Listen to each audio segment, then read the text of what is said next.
Hey everyone, how you doing today? A little bit of a different start to the class, and there's a reason for that. So that was a live performance on the Moog Matriarch, and every sound you heard was created in the Matriarch, except I did have a touch of reverb that was done in the computer at the very beginning, but a lot of the delay is from over here. And you saw me playing around with a lot of the different knobs and switches, right? And basically what I was doing was creating a live performance where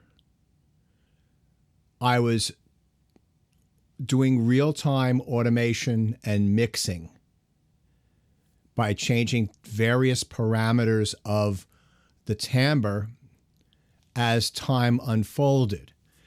And I also changed the musical content as well. I started off playing just a simple, I believe it was a square wave, I can't remember, with a little bit of echo on it. And I just played some single lines on it, and I just, played around with the pitch bend wheel and the mod wheel. The mod wheel added some vibrato. The pitch bend changed the pitch like a guitar player would bend a string. Then I started the arpeggiator, and the arpeggiator on this has a latching function, or hold they call it, where you can just play a chord on the keyboard and you can let go of that chord with your hands, and you don't need a sustain pedal, and it will just keep on playing. And so there are various parameters that you can set up for the for the arpeggiator. Actually, give me 1 second here. Let me just, I was so hyped to do this, I forgot to shut the door. Give me a second.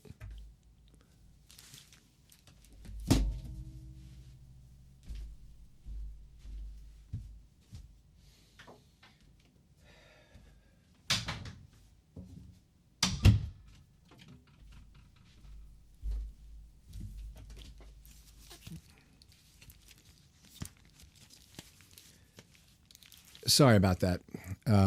So as time was unfolding, I created variation and color and textures. I was changing the filter and changing the resonance, was changing the kind of mod and the amount of modulation I was doing to affect the sound different ways. I was changing the pattern and type of arpeggiator that was being used. Some of it was just simple up and down. Some of it was simply down from the top note to the bottom note. Some of it was random. Some of it was 1 octave. Some of it was 2 octaves. I changed the subdivision of the delay at some point. I added more feedback to the delay, and feedback is the number of echoes. I increased the wet mix of the delay at the end, and then I was changing the time, and it was creating this really spacious ambient floating thing. I turned off the arpeggiator. I changed the waveform. This has 4 oscillators, 4 tone generators. And at the beginning, when I was playing the solo lines, I had it set up so that it was just playing 1 voice at a time. And then once I started the arpeggiator, I changed it to 4 notes, 4 voices at a time.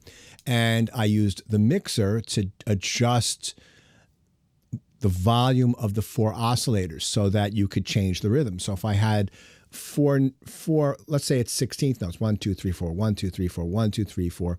And each one of those 16th notes is a different oscillator. If I turn off the 2nd, 3rd, and 4th oscillators, I'm just getting boom, boom, boom. If I've got 1 and 2 on, I've got boot up, boot up. If I've got 1, 2, and 4 turned on, boot up, but boot up, but boot up. So you can change the rhythm. You could change the octave of each oscillator, so that the first oscillator might be at 16 feet, and then the second oscillator might be at 8 feet. The third oscillator might also be at 8 feet, and the fourth oscillator might be at 2 feet. So you've got different octaves, so that when you're doing the arpeggiator, if it's cycling through the 4 oscillators, right, every time it's the 4th oscillator, I play a chord, it would jump that note up an octave. And then if I played an odd number of notes, let's say I played 5 notes, I've got 4 oscillators, but I've got a 5-note chord. So that means the first pitch of that chord is the first oscillator. The second pitch of that chord would be the second oscillator. The third pitch of that chord would be the third oscillator. The fourth pitch of that chord would be the fourth oscillator. But the fifth pitch of that chord, the cycle would start again back to the first oscillator. Then the sixth would be the second oscillator. So you're sort of rhythmically displacing by 1/16th note every beat which oscillator is starting on the downbeat, right? So you're doing all these really detailed and complex functionality to such a simple piece. And it's what makes that sound interesting is that you're animating the sound. The sound is changing over time. It's not just the same thing over and over and over again. And there are many, many, many parameters of the sound that you can change in real time to add that interest. And it's not rocket science. Any of you spend a week with this thing, you'd come up with cool stuff.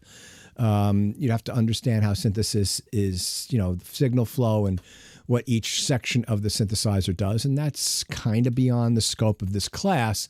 But what you see there is what an instrumentalist who plays an acoustic instrument, they might not have all those parameters to play around with, but they can make their instruments sound very different depending upon how they play them.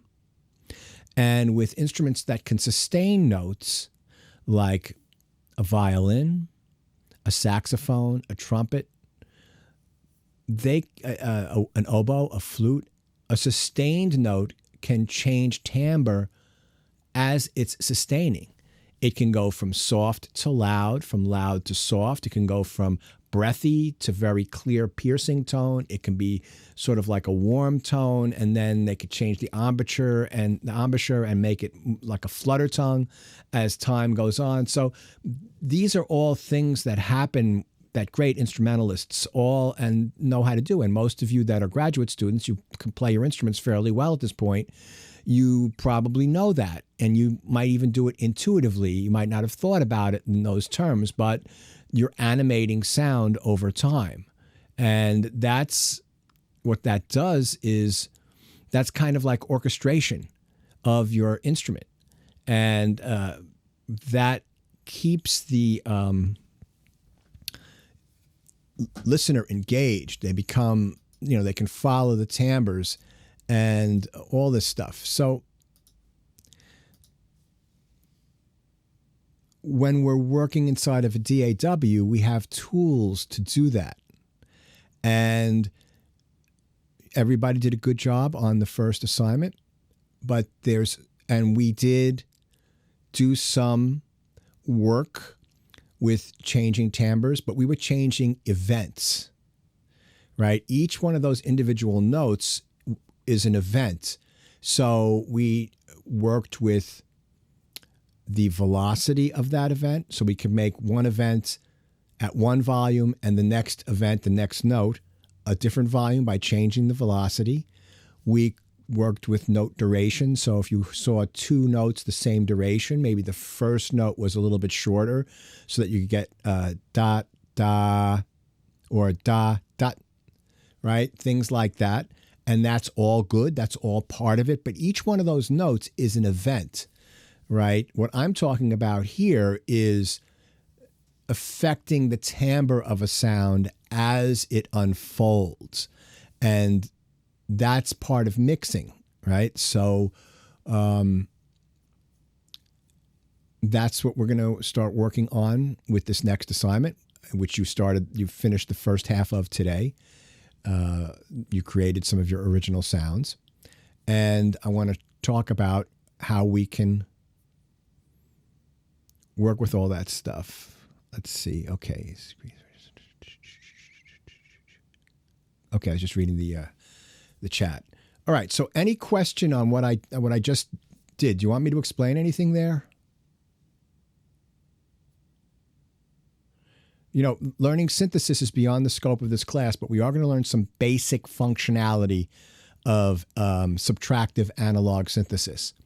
If we were in the lab, we have FM8 in the school computers, and we could learn a little bit about FM synthesis, but we don't. That's an expensive toy. I don't want anybody to have to buy that, so we have to skip that for now. Let me get a drink of my beverage.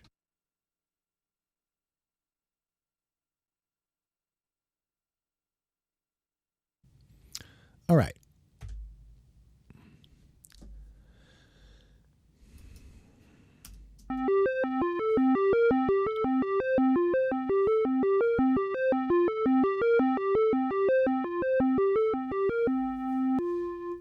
Okay, so now we're working on creating interesting timbres using Expand 2 for this week, right? And then for next week, you're going to write a composition using your sounds and then whatever other sounds you want.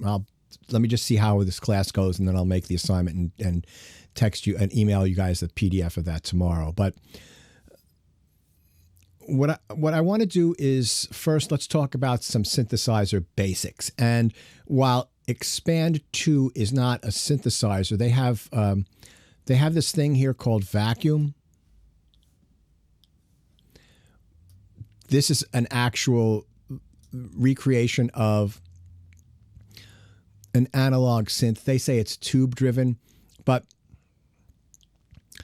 it's a little bit the GUI they tried so hard to be slick with it that it's very confusing to people that are just starting out.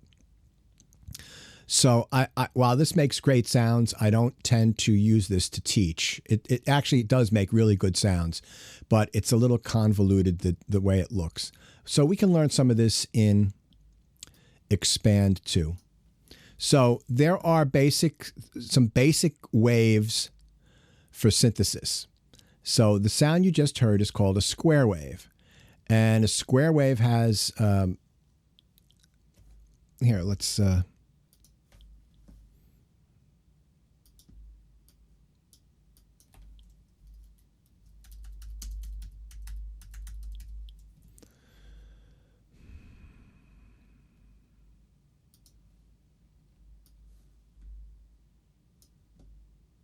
take a look. Let's see. Let's do it this way.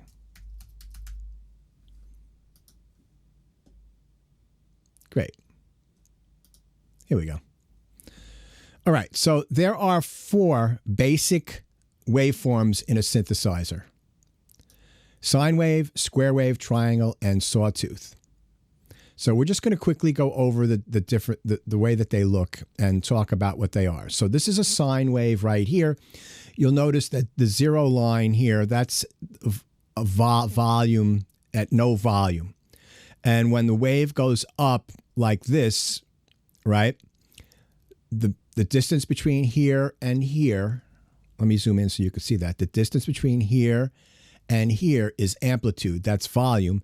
And the number of these complete cycles. Now, depending upon who you talk to, some people say that a complete cycle is the peak here to the peak here, right? But it's easier to see if you go from the start here to where it crosses that 0 line again. So that's one cycle. So the number of these cycles per second is the pitch. You hear A440. That means that waveform would make a complete cycle of positive and negative curves above and below the 0 line here 440 times in a second.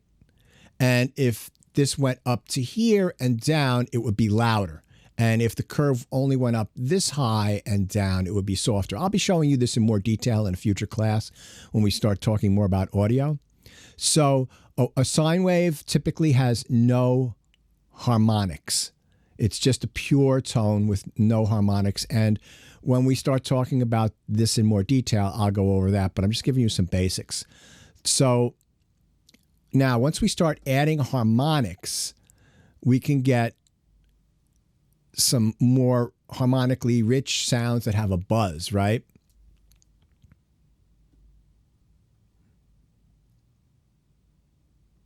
So this is a square wave, and it looks the same. It looks just like a square.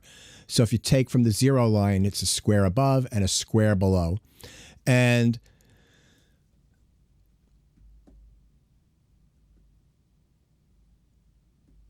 in a square wave, the harmonics occur in odd number multiples of the fundamental frequency. So that's the odd harmonics, right? Triangle wave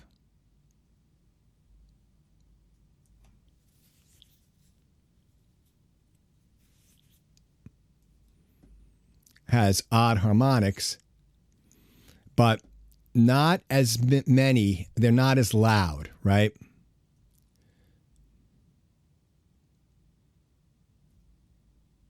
And then a sawtooth wave, right, which looks just like this.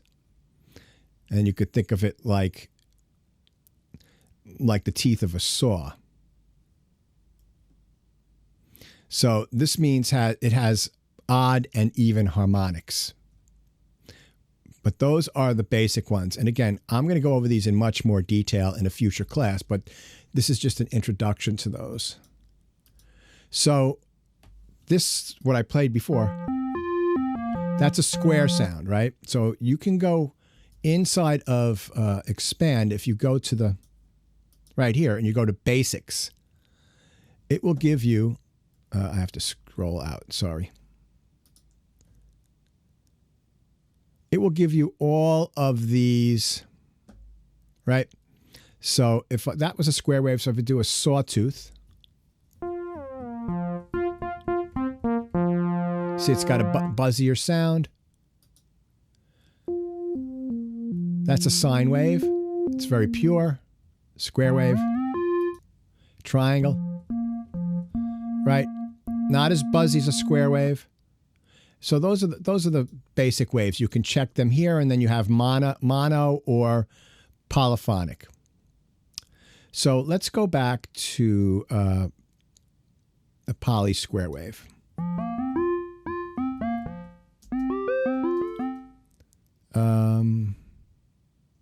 Give me 1 second. Here, let me just revert to saved. Okay.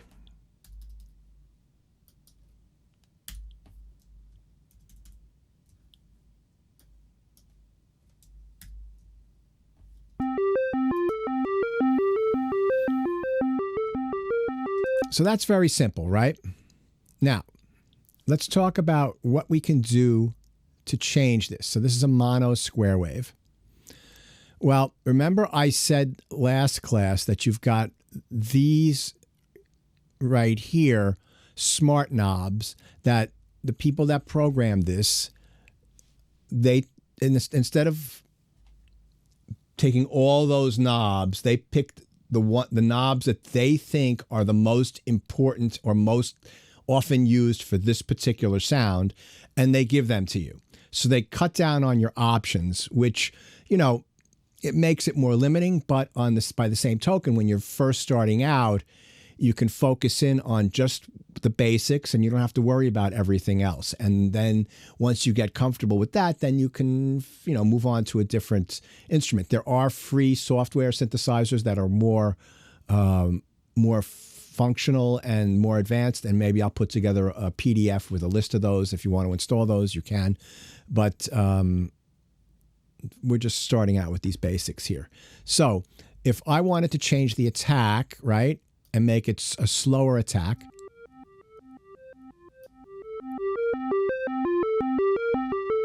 right, so now when I bring the attack all the way to the left, you can hear the sound gets punchier, right? So remember, the attack is the amount of time it takes from the volume to get from no volume to full volume.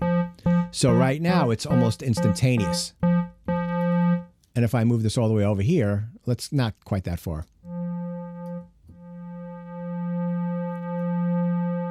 Right, so that takes 1,000, 2,000,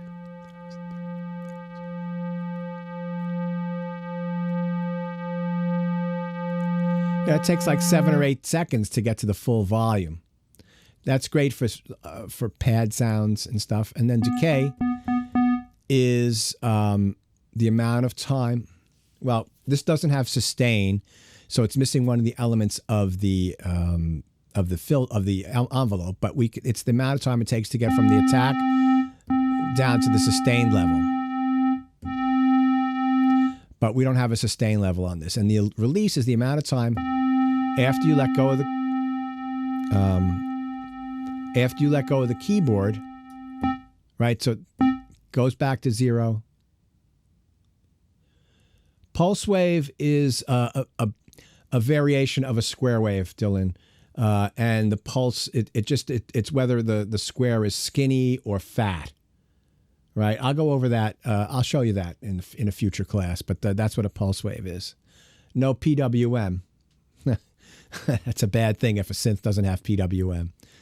So anyway, so if I had the release, you see that it's sustaining.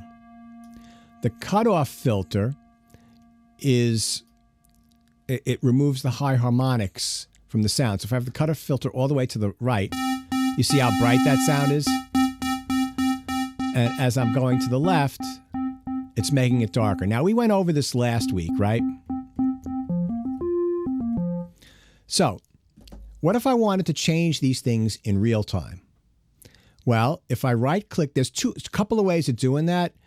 I'm going to show you inside the plugin first, and then there's one up here, which I'm going to show you when I get into, I'll show you how to do this with the BBC plugin so that you can get stuff that sounds more muted when it's softer. So if we right-click on the cutoff, we get this little sub-menu, right? And we're not going to worry about these right now, but we're going to look at where it says forget MIDI CC74. What that is actually telling us is that MIDI CC, or control change or continuous controller value, is affected by MIDI CC74. So this can be automated with MIDI CC74. All right, so let's take a look at where that lives. So we're going to, we're going to open up our MIDI editor. And let me close this for now. And we're going to go down here to the bottom left-hand corner. Let me make this so that it's, excuse me.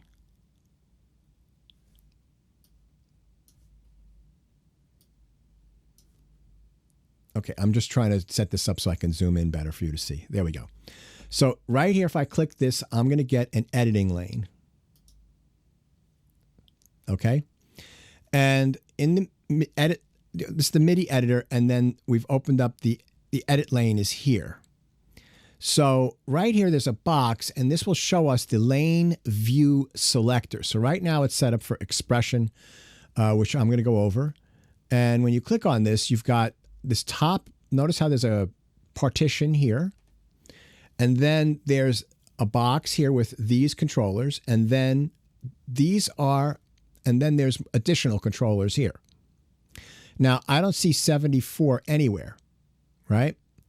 It's got 1, 2, 4, 11, and 64, but you can add and remove controllers.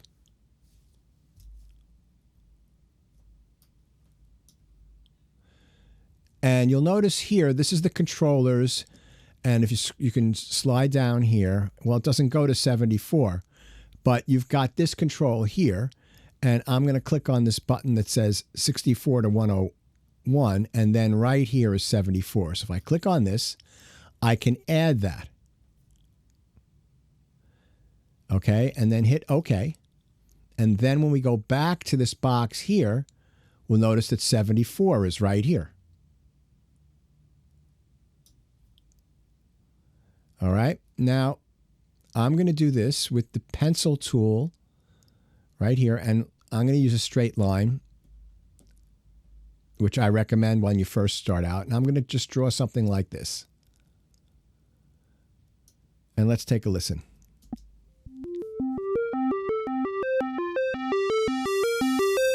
Right, so you hear that it not only gets louder, but it gets brighter.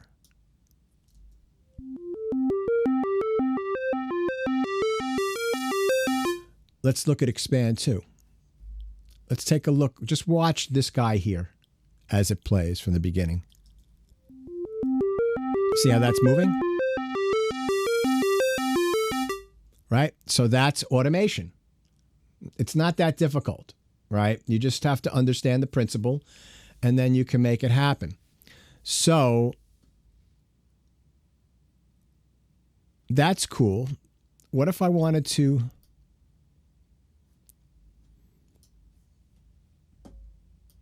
Let's undo that. I don't want to make it so dramatic, right? I just want it to like vary a little bit. So I could do something like, oh, let me go back to my line. Something like this, right? Where just, you know,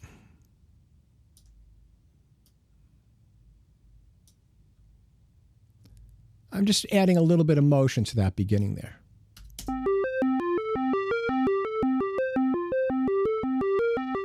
Right? It's subtle, but you can hear it. Let me make it a little bit more dramatic.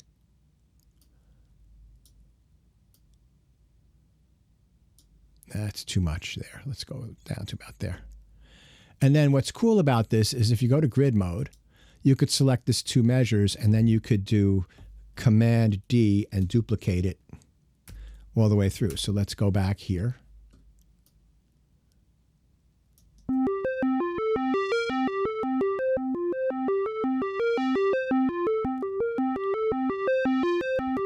Right. So that's me. That's the equivalent of me twiddling this knob up here. It's the same thing. That's the filter knob on this. Here, let me show you this way. This will be a little easier. Right. It would be on this synthesizer. It would be this knob right here. It would be like twiddling this knob while it was playing. So that's pretty cool. Now, remember I said that there are additional controls in here, right? So if I click on here, there is oscillator to volume. What is that, right? So let me play this. Let me let's turn this down.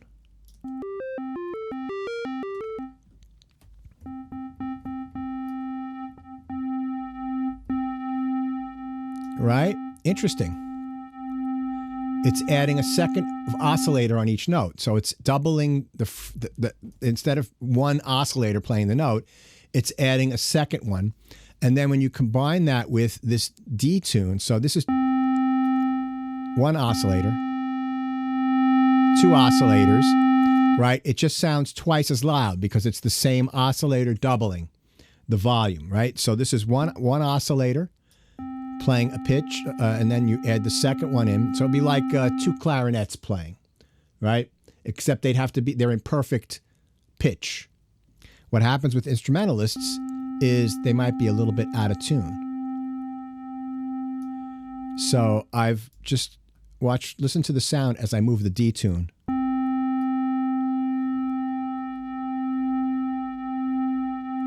Right, it starts to get a little thicker, which is nice. So if I played this is mono. So that adds kind of a really nice fatness to the sound. So these 2 things can also be automated, right? So it's MIDI CC16. So let's go here and let's add and remove controllers. And let's see, 16 right here. I'm going to add that. Hit OK. Go back here. And 16. So I'm going to, as this is playing, I'm going to add oscillator 2 over 4 bars, right? The volume is going to come in over 4 bars.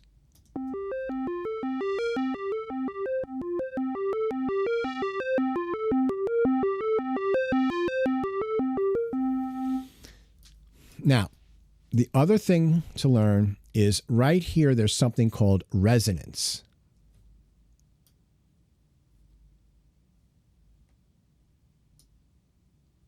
Now, this is this is a low pass like a cutoff. That's a cutoff filter. This is what the cutoff filter on that looks like. It's a low pass filter, type low pass. I click here.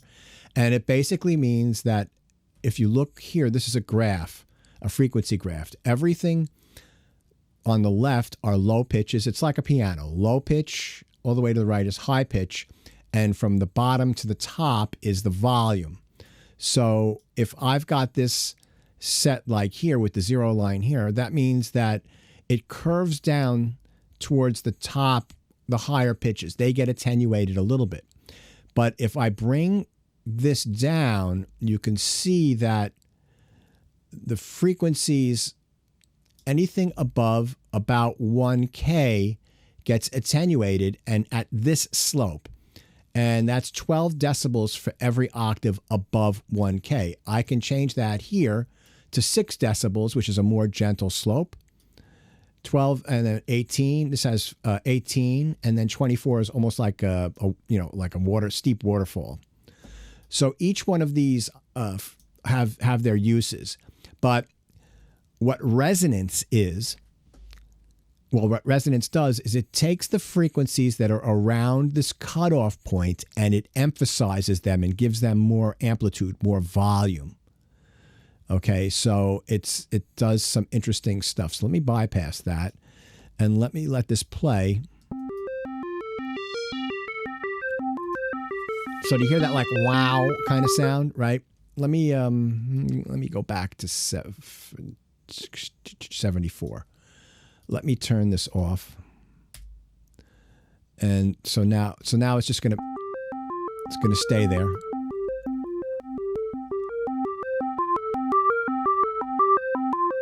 So it adds those higher harmonics that almost sound. And if I really jam the cutoff filter down.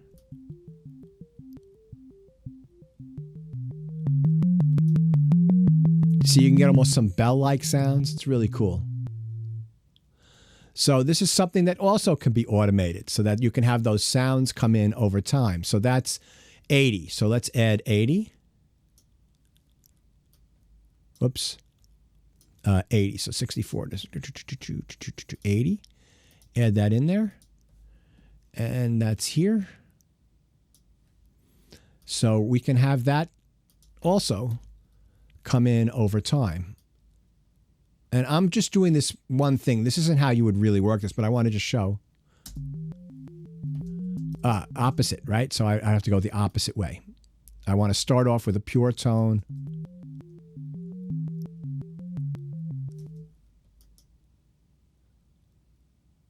Oh, I made a mistake. Hold on a second.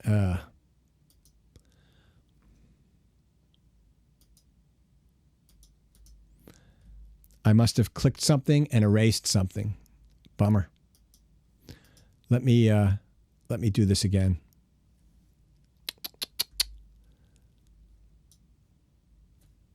You see how I forgot MIDI CC? All right, well, this is another teachable thing. So let me show you. So learn MIDI CC.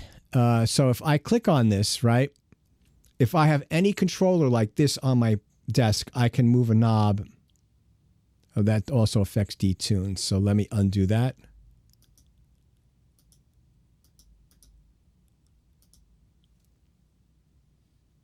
Nope.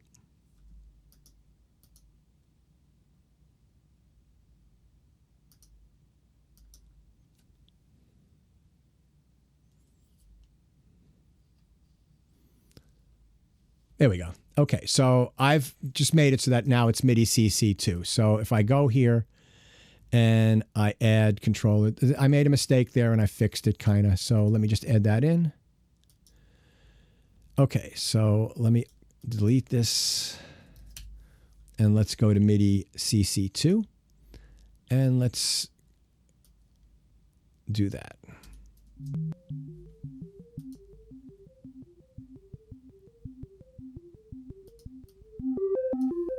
All right, one more time. And we'll start from the bottom and we'll go all the way up to the top.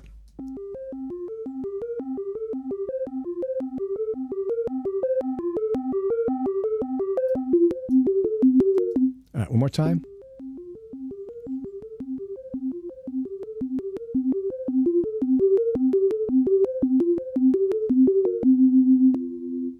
Right, so you can automate that. All right, so let me get rid of all of these automations.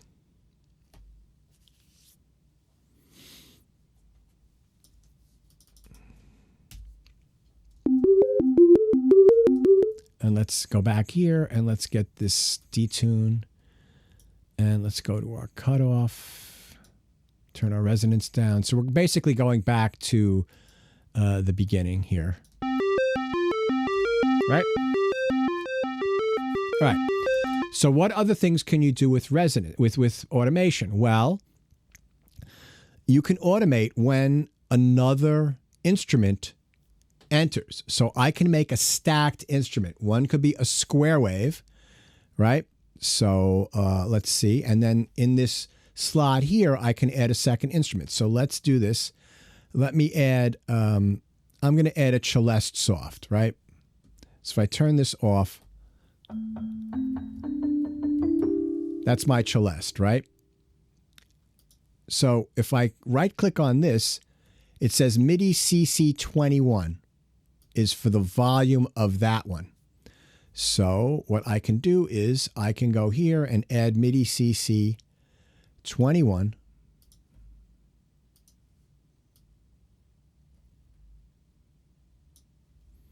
And then I can decide when and where I want that to come in and how loud I want it to come in.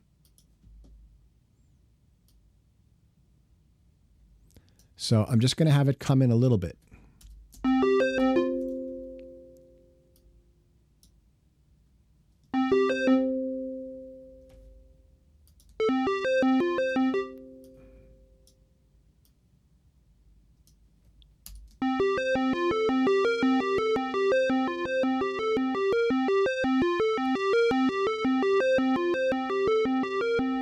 Right, so that didn't, for some reason, it doesn't move at the beginning correctly.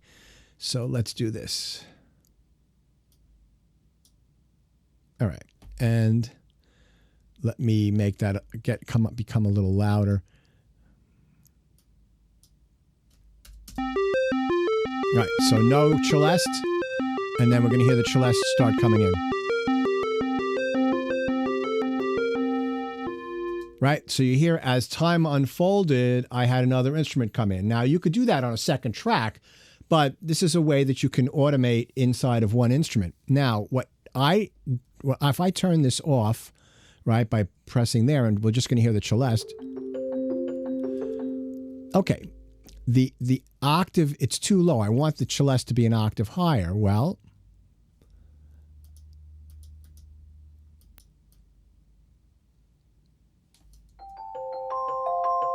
right, so I could just drag that up an octave, 12 half steps. So let's go back to the beginning. Hold on, let's turn on the...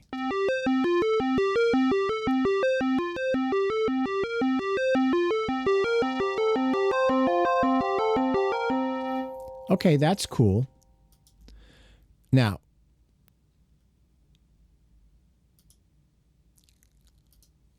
what if I wanted to, as the sound went on the square wave, what if I wanted to add some echo to it, right? Well, right here, I just instantiated a ping pong, let's do this, a stereo delay. I turned it on right here, and you could scroll through here, they've got all sorts of effects.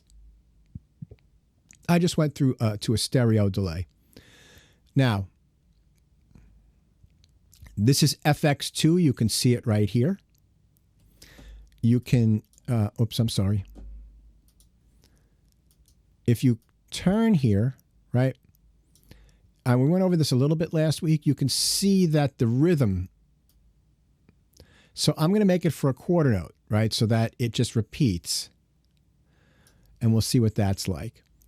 So how do I automate that? Well, I right-click on here, and it's MIDI CC93. So I'm going to add that in here.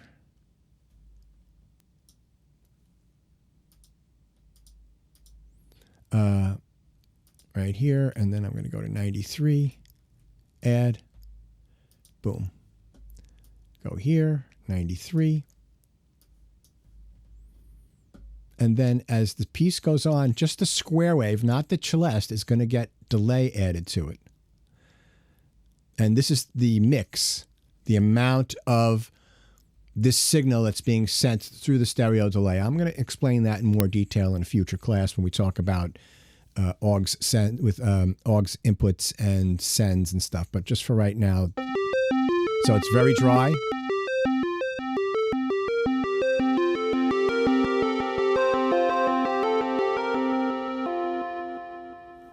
So that's kind of cool. Let's turn off the celeste and let's go right here.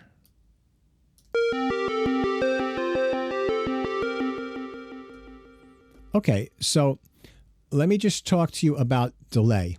There are here, right, there are two parameters that you really should concern yourself with. The one right here is delay. That's the time before the repeat happens. And feedback is the number of repeats. So if I turn this to the left, only a couple, and then, right? And then if I turn this up here, more. So you need to sort of find where it works.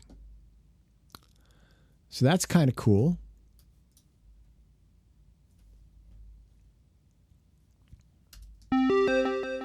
So I can have that come in really slowly.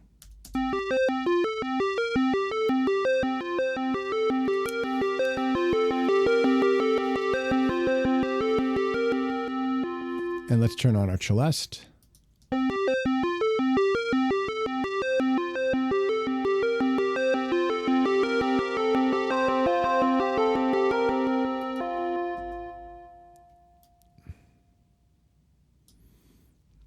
Okay. Any questions on that so far? Can any of you see the potential for that gives you for orchestration and sound creation, and how you can take even a poor, out-of-date piece of software like Expand 2, and all of a sudden it like transforms it? And part of the problem is that we're all preset-itis. You know, we get a preset, and does the preset sound good, and that's what we're going to use. But that's not what everything can do when in its totality. That's just the starting point, right? So I opened up Expand 2, I put in a square wave, and then with some playing around, we can make it come alive and have it sound much, much, much better than it actually really does. So this is part of learning how to mix, right? You're just mixing individual elements of one sound together to create something that unfolds over time, something that is animated. You're adding activity to the sound, right?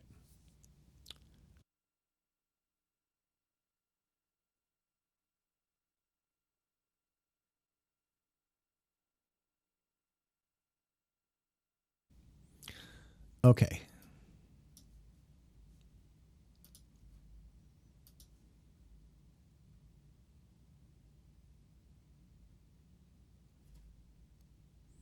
Now, right here, we've just got a long note, right?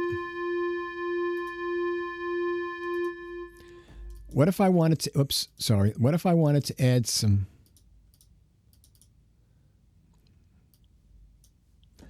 animation to this long note? Rhythmic animation. What was our cutoff filter in the easy one? So the cutoff is 74. All right. Whoops, excuse me. So we're looking right here. Let's go to 74. Now, there is something, there are different shapes here. There's triangle, there's square, and there's random. So let's see what happens with triangle. So I've selected triangle. Now, this can become rhythmic. And let me show you by first changing the grid value to half note.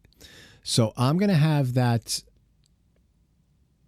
the filter change over 2 beats.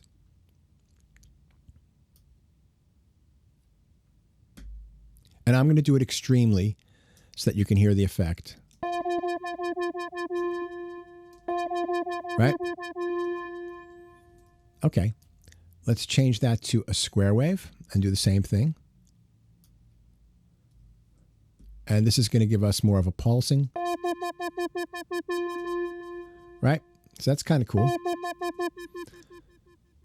Let's do this too. Let's turn off the delay. So let's try random.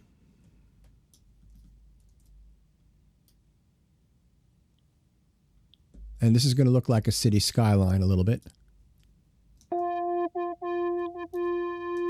Right? So let me turn off also the celeste because we're just doing this to the square wave. Right, so I could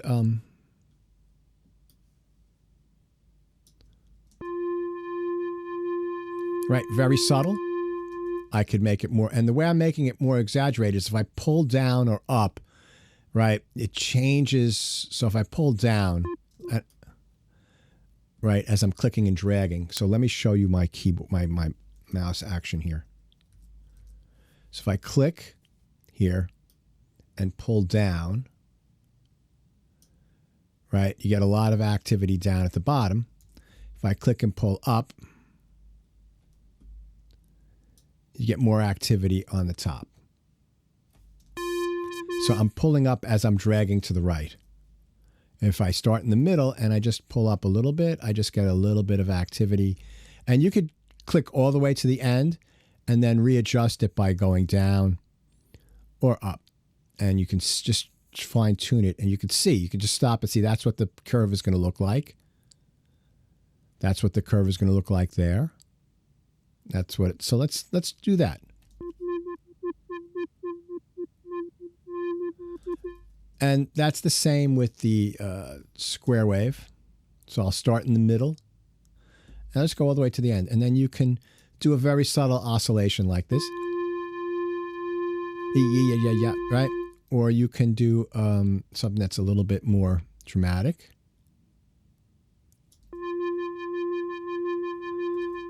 You can change the resolution to a bar. Oh, I'm sorry. I apologize. I got the wrong. No, it's the grid right here. Whoops. Too many things going on at once, my friends. Okay, so now this will be in half notes. Yeah, I apologize for that. Okay, so now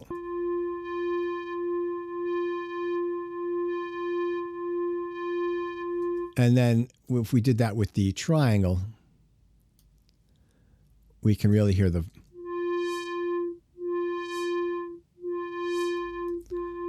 right. And then let's do that with the random.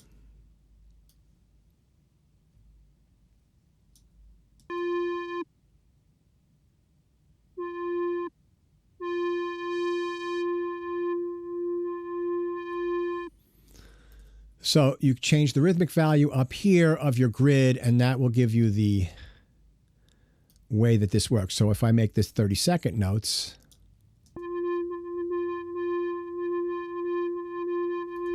and if I made that more dramatic,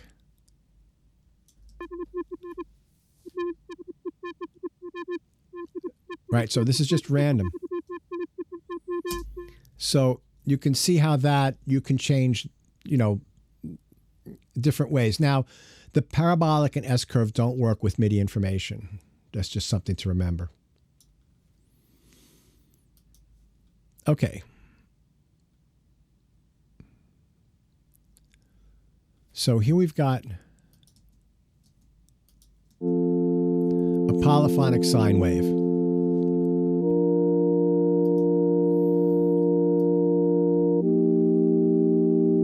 So it sounds a little bit like an organ with just the 8-foot drawbar pulled out.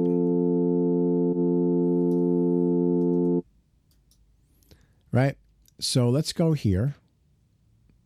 And let's detune oscillator 2 a little bit. So that's imperfect tune. And you can hear that. It makes a little vibrato. And you can adjust how much of that you want. Great. We can go to easy, and it's got a cutoff filter.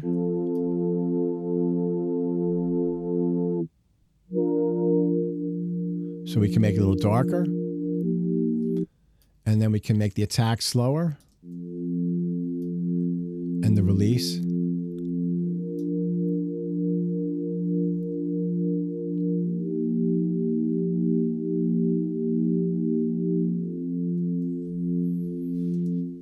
Now, that's very dry. If I want to add some reverb to it, there's several ways of doing that, but inside of Expand 2,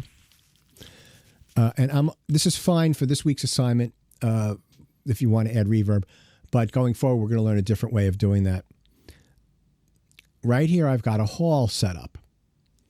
And right here is FX1. If I bring this up, you can see that there's reverb. If I just, right? And the size is, you see that as I drag that up, right here it tells you that's 12 seconds. So that's like the Taj Mahal. So let's bring that down. It'll get too muddy. And what's really cool about that, if you're listening to headphones, is that right now that sound, let me make this really bright and then I'll make it darker later. That sound is coming right in the middle of your headphones, right? It's very mono. Well, what you can do is when you add in the reverb, you can hear that the reverb is in stereo, so it widens out the sound and makes it sound more full.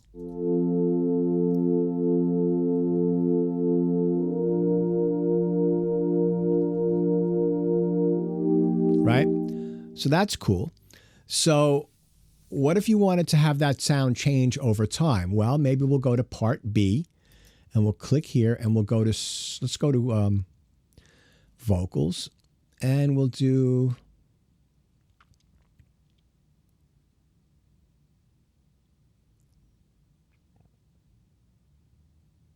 female choir pad. So let me turn this off and let's see what that sounds like. Okay, that's cool. So let's go to B here. And it's got an attack. So let's turn the attack so it takes a while for that sound to come in.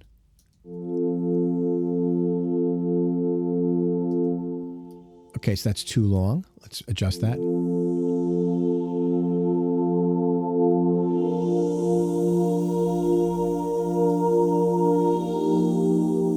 So actually, let me bring that attack back and let's hear what it sounds like if I just let it play all the way through. Whoops, sorry.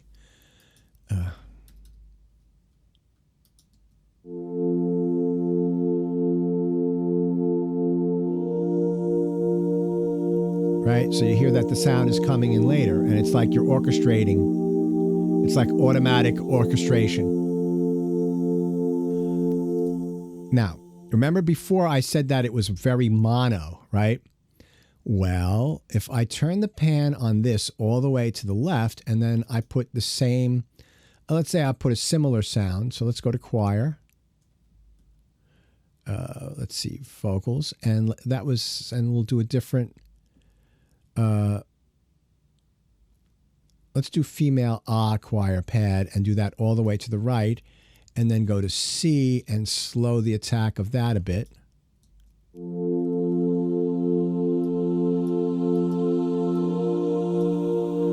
So this is a little bit louder.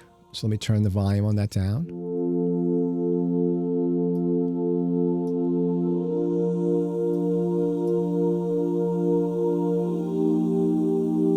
Right, so I've accomplished a lot of things here. I've made the sound unfold over time and had different layers come in, so that's orchestration. And then using both reverb and adding a second, third instrument, I've made the sound spread out and be a lot wider. So that's pretty cool. And then if I wanted to have it breathe a little bit more, what I talk about is, and I believe we went over this a little bit, is going to controllers and using expression. And when you start out, I would just use the straight line when you start out. And as you get better with your mouse technique, you can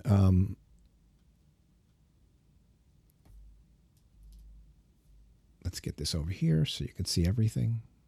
Great. So I can just do in and out like this. So let's take a listen.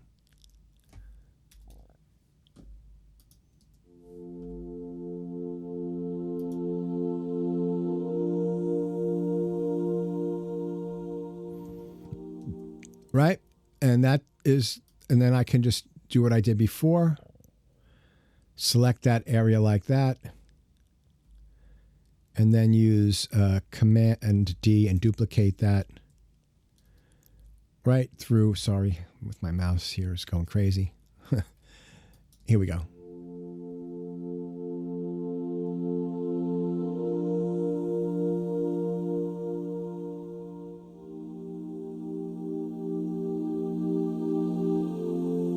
Right, and that's much more interesting than just a pure sine wave. And we're doing different kinds of automation there.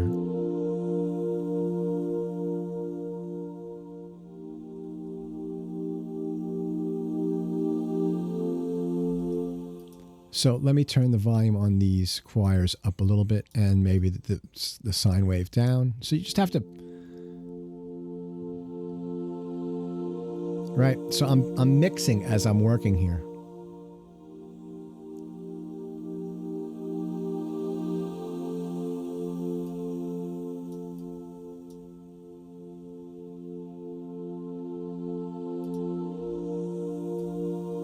Turn the attack down on the female vocals so they come in a little sooner. Yeah, there we go. So what that's doing is that's taking a very simple part, a very simple sound, and doing several automations as well as just adjusting some of the parameters and having a concept. So you listen to the sound, and the original sound was very boring to me. So what I wanted to do was have something that was animated, where different timbres would come in as the sound was being played. So what I did was I added 2 new parts. We can add 4 parts in Expand. And one was a female vocal choir doing ooh, and then one was a female vocal choir doing ah. Played around with the envelope, made the attack slower, and then panned those guys left and right so that now I've got the poly sign in the middle. I've got the ooh choir on the left and the ah choir on the right, and they're coming in later. And then I also sent the poly sign through the hall, which also added some stereo width to it. So that's pretty cool. And then additionally, if I wanted to, I can go back to easy, and it's got a cutoff filter here. So what is that? Oh, I must have erased it. Okay, so let me do this again, and let me just set it at 2. And so that's MIDI CC2, which is already in there at breath control. So now I can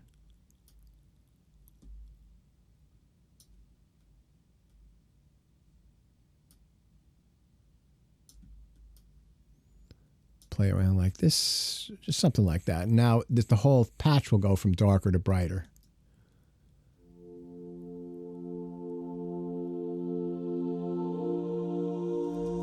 Okay, why is this? Oh, it's MIDI CC7.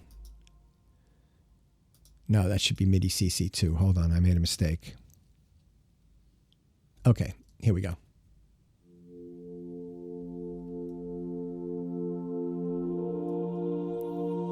So now the whole sound is getting brighter as it moves.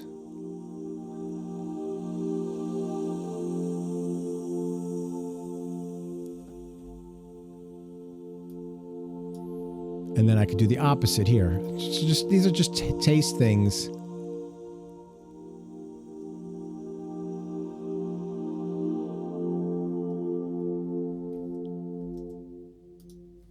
Okay.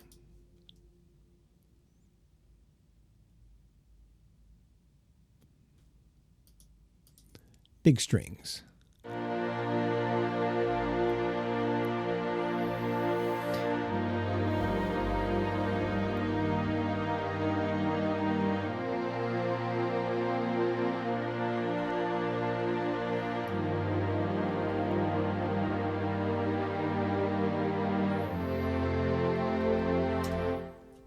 All right, so let's not talk about the musicality of that, but as far as when you're listening to it, what are some of the things that you think should be improved upon to make it sound a little bit more lively? I'll play it one more time. Not the tempo either, but just as far as some of the things that we were talking about now. And just think about this, an orchestral string section, right?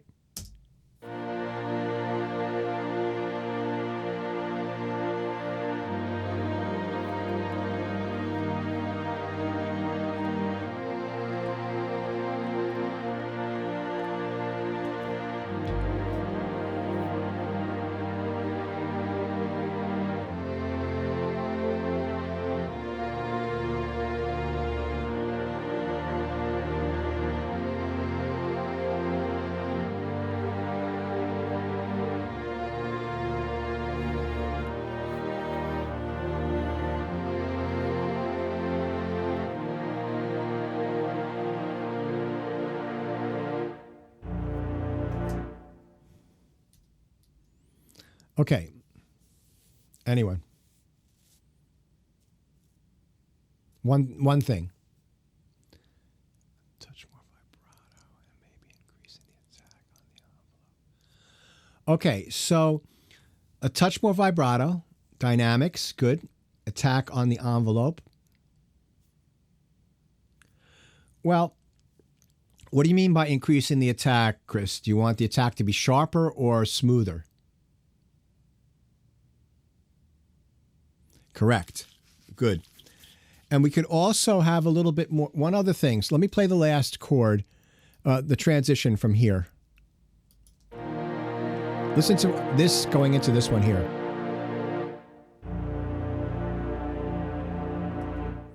When the string stops playing, does that sound natural?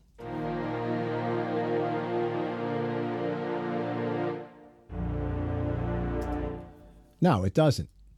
And that's because the release is too sharp. It's too quick, I think. Yes, drops too quick. Thank you, Troy. Good job. All right, so there's other things that we can do too, which I'm going to show you. So let's start at the beginning. So now, working on the attack, that can be done. I'm sorry. Come on, stay there, my friend. Let's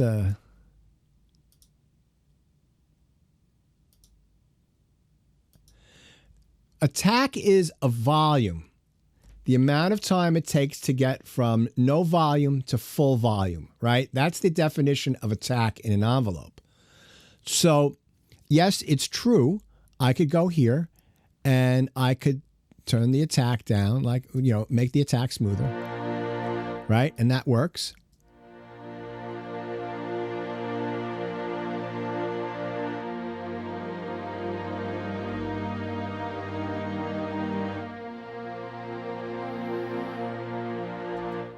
And yes, that's true. So I'm going to add a little bit of that to make it just a little bit smoother.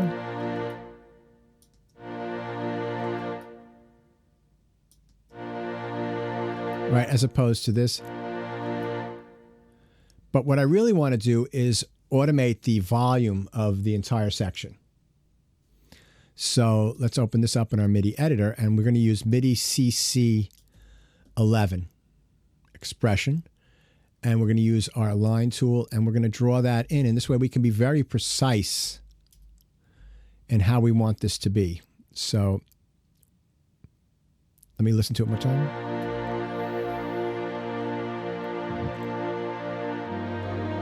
So we could do something like this. Let's listen to that.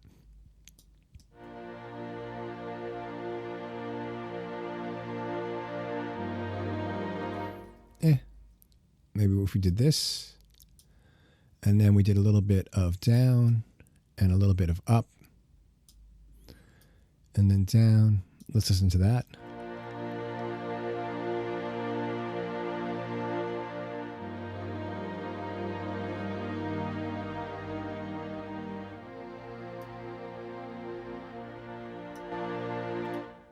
Right, we could just go and draw that all in, and that'll be a little bit better.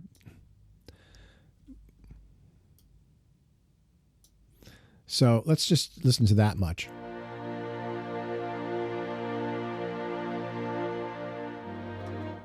We'll make that a little smoother.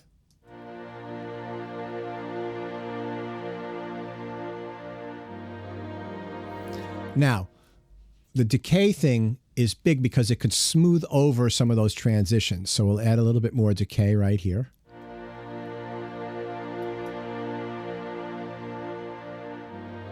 See that transition was much smoother by just adding a little bit of that decay. So we go from here to here.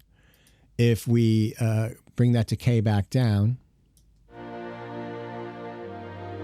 you can hear the separation between the notes, and you want to sort of simulate legato fingering. Much smoother, right? But the other thing is that when strings are playing softer, they're darker. And this is where automating the filter, the cutoff. So that's 74 again, right? So you'll notice that the cutoff filter is 74 on all of these, at least on the easy controller. So we're just going to add 74 like that. All right. And we'll go here.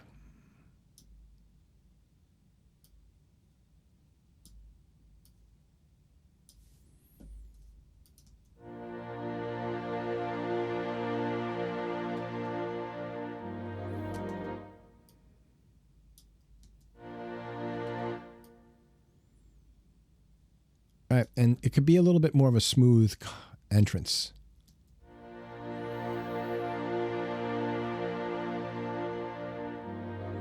Right, so that sounds, you know, it doesn't sound real, but it sounds real-er. You know. And I can make it get even brighter if I wanted to make it really...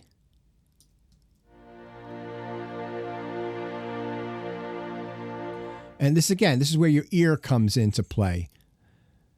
You have to decide how much that is.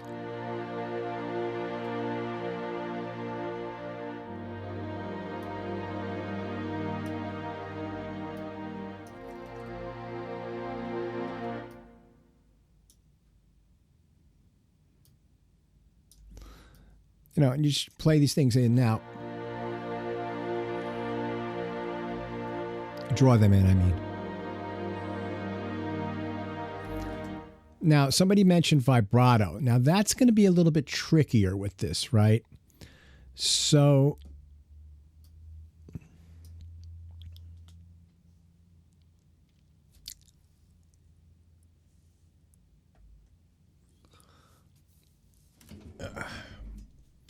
your keyboards might have something that looks like this. They might have two wheels over here like the Moog did. Or they might have some like touch faders, right?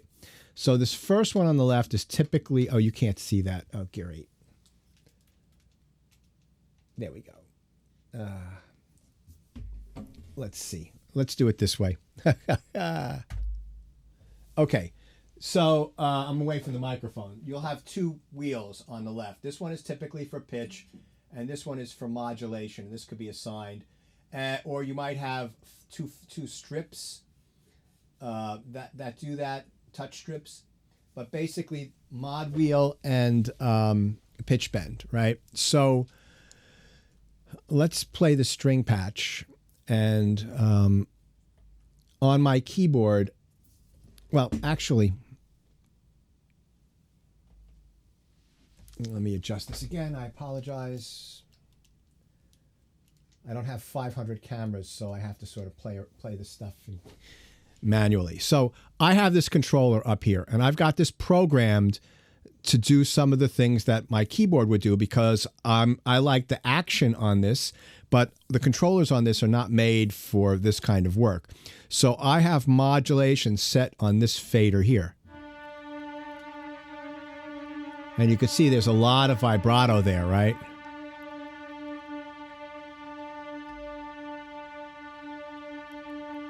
So typically the way that these are programmed very simply is that when you bring up the modulation amount, you can add introduce a little bit of vibrato. You can adjust that over here. So they've got this set for a sine wave, which is just like that boom, like that wave. And this is the rate, how fast. So let me turn this up a little bit. You see how it gets faster? The rate is slower, and this is the depth.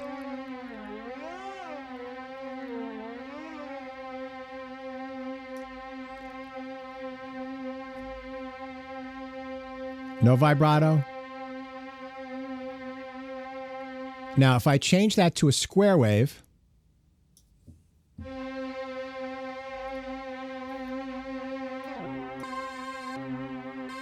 right, you hear how it gives you a square shape. So we're going to use a sine wave, and we're just going to adjust that. Now that's all the way up. But if we just add a touch of that, none, and I'm about 25%. That'll work. So you can, now, if you want, what you can do is you can play that in. And let me show you how you can play it in on your wheel in real time. So if I start like a measure earlier, and then I go up into this area here and I turn on MIDI merge, okay? I can play this and add modulation, and it won't erase anything. Let's just add it on top. So let's start here. And I'm going to start with no modulation.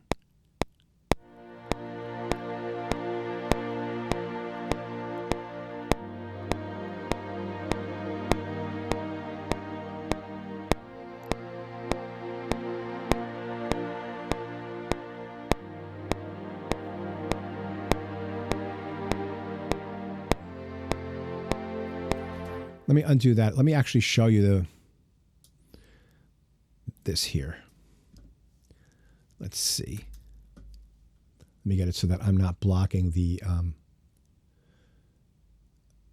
Great. So that should work well. All right, let's try that again. Off.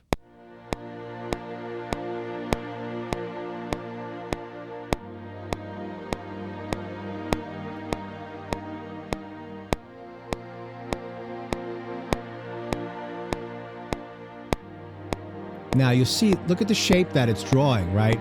This is a much better way to do it than the pencil, but I don't want you guys to spend any money on these kinds of controllers, so you'll be stuck with the pencil, which is fine. I worked with the pencil for literally for a couple of decades before I started using one of these things. And this isn't even a great one. This is a really cheap one, but it works fine.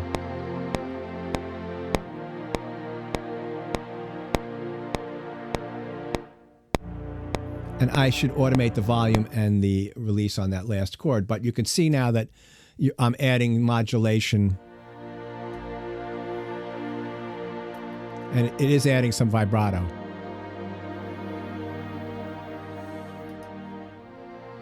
Now,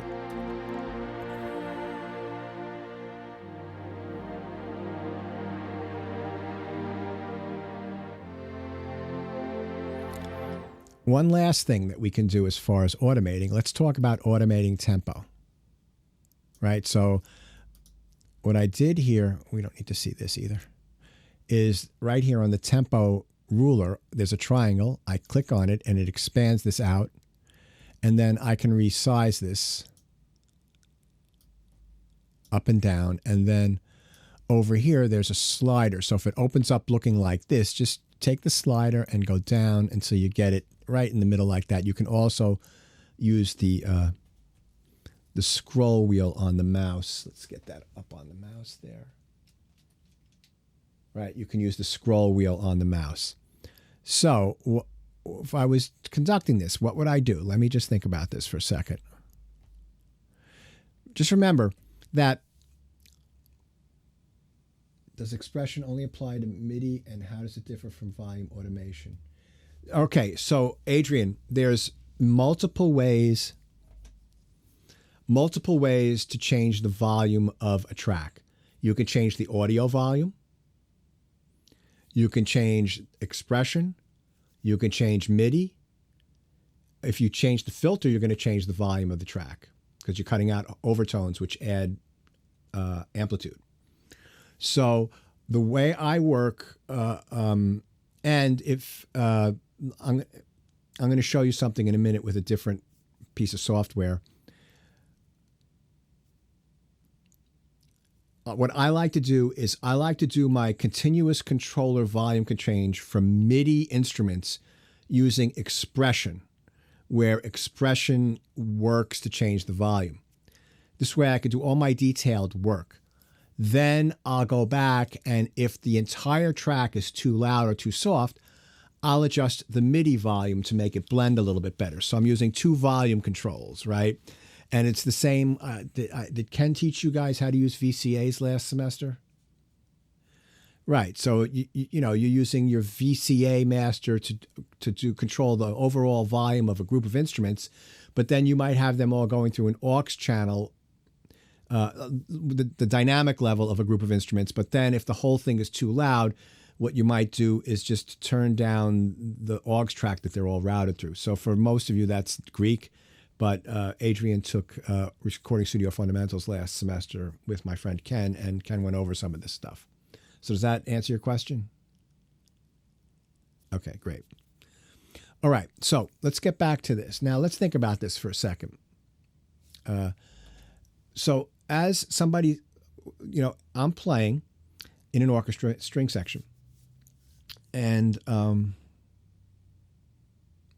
we've got stuff automated. And that automation is going at the tempo of the track being affected by how we've drawn in or used the continuous controller to change the value. So if the tempo speeds up, the rate of change of those parameters also speeds up, right? So that's an interesting concept, right? So the tempo is not just getting faster, but the rate of the volume change speeds up or slows down depending upon the tempo. The way the modulation gets entered also speeds up or slows down depending upon what you're doing at the tempo. And if you're doing some work with the cutoff filter to make it brighter or duller, that also changes. So in other words, instead of it going and things changing at that pace, if it's going, things are getting those rate of change of those parameters also speeds up. And that is, if you watch somebody conducting, right, there are plenty of times where they're trying to keep a steady pulse, but 1 and 2 and 3 and 4 and 1 and 2 and 3. But they'll speed up and slow down depending upon what's happening, And, it's interesting because when I was playing piano on Broadway, I got used to following a conductor with rhythm section time because I'm basically a rhythm section keyboard player.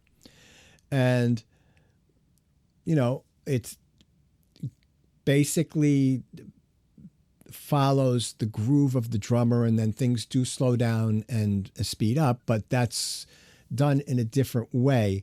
When I started playing stuff that was more orchestral in nature and following conductor, there's a different way of thinking of time. A lot of orchestral music, the time is kept by the melody. Not all. Like if you're doing the Rite of Spring and there are all those doom, doom, doom, all those hits and stuff, that's pretty strict time. But if let's say you're doing an opera and there's somebody singing up there, the conductor is following the timing of the voice, which means that he's pushing and pulling the tempo in a different way. But you have to also remember that it's, instead of it being tick, tick, tick, tick, tick, tick, tick, tick, tick, tick, tick, tick, tick, tick, it's tick, tick, tick, tick, tick, tick, tick, tick, tick, tick, tick, tick, tick. Right? Things have this sort of linear tension that unfold like that. And you have to sort of be aware of what you're performing, the style of music, and that style of music will dictate your time conception.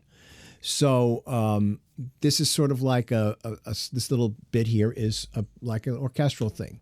So it's okay to speed up and slow down a little bit in a different way than you would do with a rhythm section. So again, I'm going to use the tool tools up here, and I'm going to pick the line, and let's just play around with this a little bit.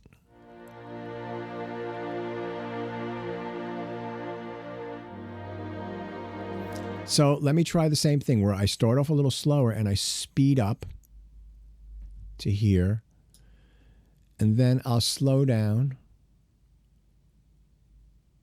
maybe to here, and then maybe go a little bit slower like that. So let's take a listen to the effect of that.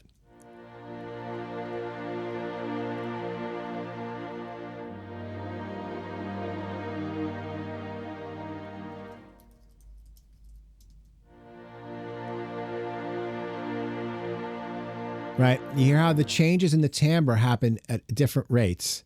So let me go back to the MIDI editor and let me exaggerate a few things so that we can maybe make this a little, let's close this. Right, so if I exaggerate some things that I wouldn't normally exaggerate, but just to make the point here. So let's go to our filter, right? So if I do something that's very exaggerated like this, which is not what we really want.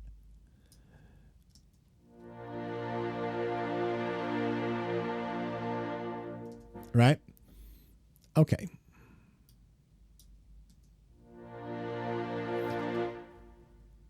Let's listen to that one more time.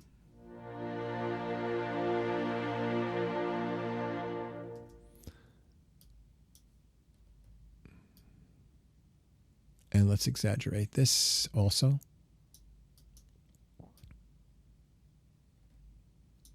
Now, nobody would play it like this, right?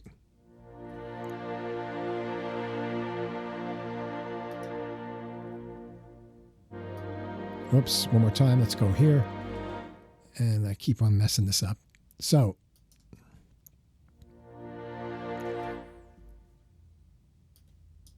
all right, let's try that one more time, and let's make this really exaggerated here.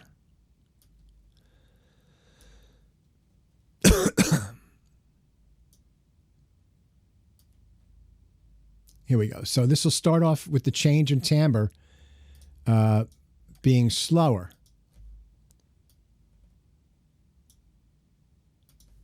Give me 1 second. Let me just make sure this doesn't get changed again. All right, here we go.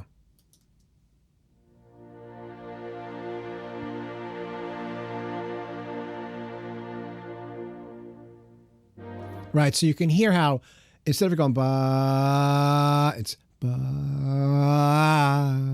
right? It sort of speeds up as you get closer to the next measure, and that's a little unnatural. But you can do stuff, and let's undo this, get that right. So you can do stuff like this. Oh, we want this to be a little bit.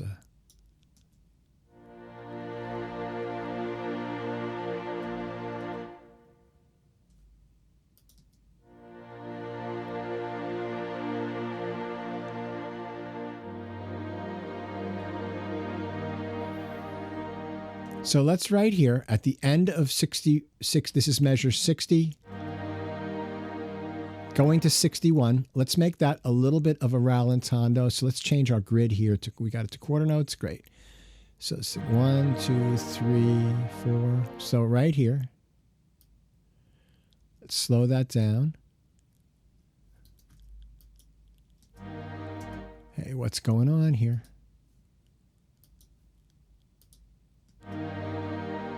That was really weird. 2, 3, 4. So slow that down. And then we'll speed this up a little bit. And my pencil changed. Boy, Pro Tools acting really weird today. Must be something I'm doing here that's not correct. Okay, great. So let's listen to this now. Let's start off.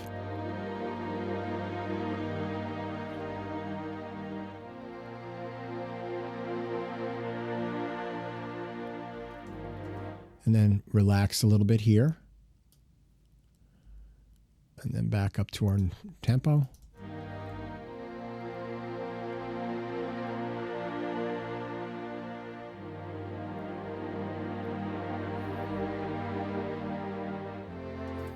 So let's speed that way up. So this is too much, but I just want to show you And let's get this here, so this also helps with us.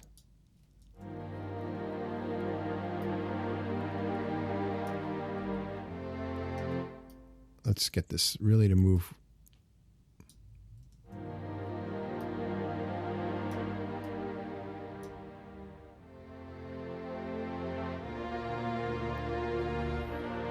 Right, so you could see how that all of a sudden is now starting to take on a little bit more of life.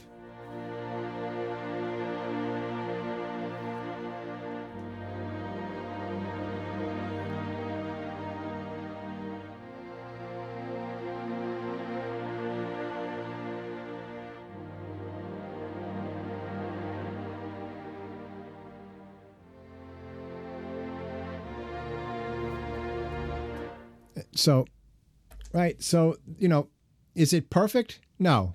I would tweak it a little bit more. I'd work on it a little bit more, but I want to just give you guys the ideas that will help your compositions come more to life, because you need to start, you know, mixing things together. Now, let's see what else I've got on here. Any questions on that? Is that helpful? New ideas, right?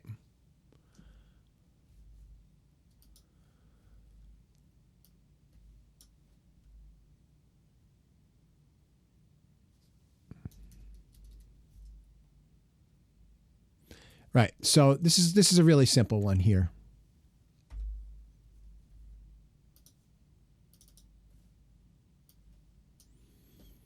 All right. So this is a patch in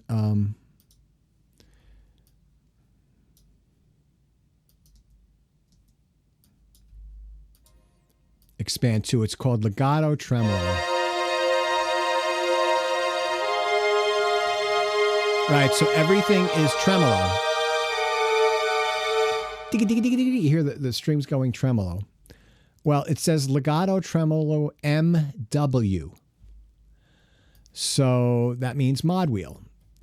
So let's see what we can do there. So we open up to mod wheel, and let's just draw something in like that. And let's hear what happens to the sound.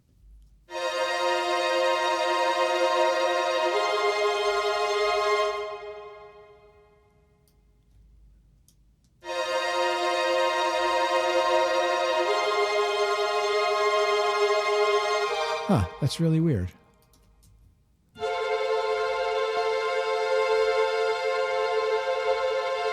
Okay, let's do this. Let's do this again. Let me set this up, and let's turn on the video camera. So I'm going to play the mod wheel here. All right, so let's try that.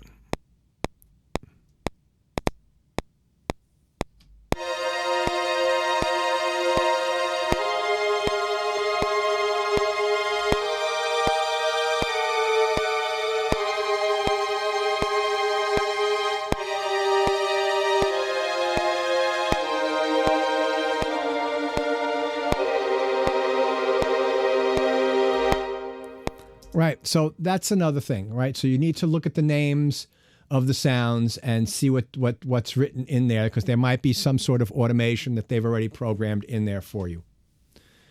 All right. Now,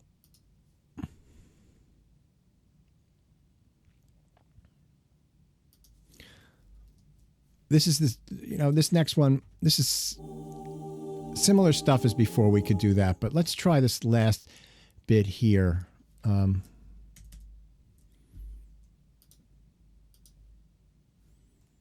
Right here.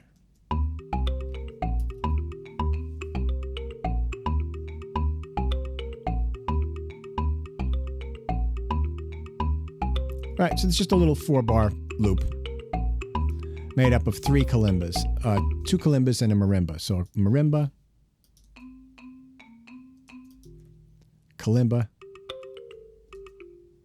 and a bass kalimba. Okay, so the first thing is that they're all panned in the center. So what I could do is, very simply right here, just pan this one to the left and then this one to the right and keep the bass centered. That should be in the left. on the right and in the center. So that's pretty cool. But what you could also do is you could automate the pan. And you could do that with the line. And let's say that I wanted to, well, there's several ways of doing it, right? I could do, let's just put the solo this. So I could do left, moving over to right.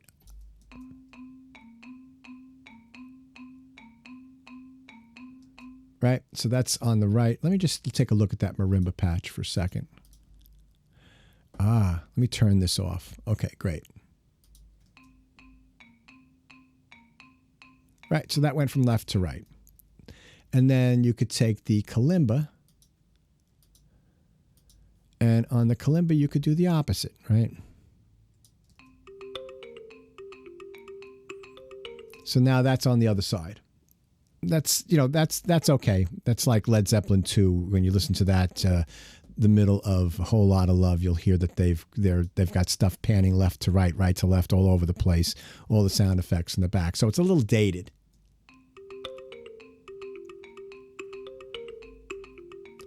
So that's one thing you can do. Another way that you could play around with the panning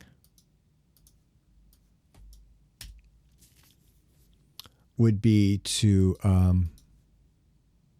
if I put a dot here and a dot here, right at the beginning of those measures, I could just draw it. Whoops.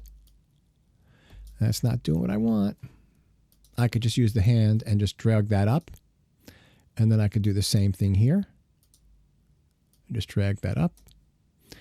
And then I could do the opposite on the marimba. So we'd start here, and then I could just drag this down. Actually, let me just see for a second. Right, so the kalimba's up, so then this one would start down.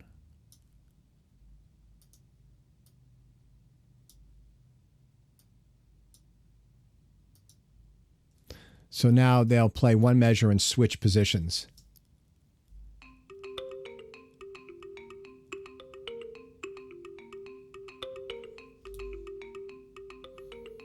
That's actually kind of cool because that gives you sort of, that doesn't give you that sort of seasick thing where things are crisscrossing, but they're basically staying panned so they won't get in the way of the rest of the mix, but they're just sort of switching what's going on there. So that's actually, I like that better than the other way. And then we listen to everything together.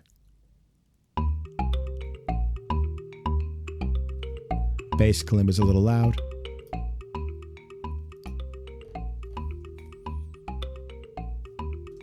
So that's one thing you can do. Another thing you can do is you can play around with two different delay rhythms.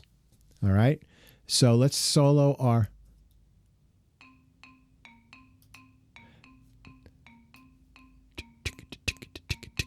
Right. So that's playing.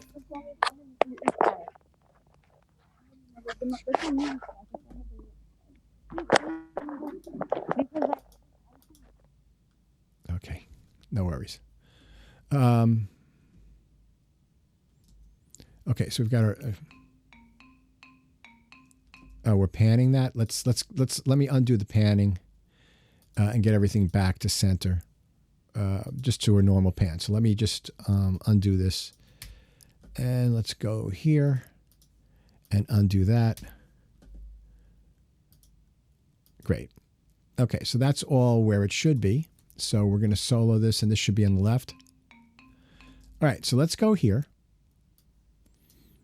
And this is our delay. So we've got stereo delay. So let's turn that on.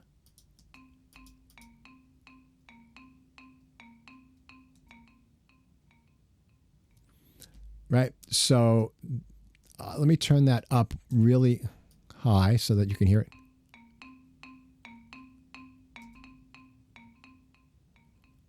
All right, let's change the rhythm. So, oh, I see. So let's make that a dotted eighth note.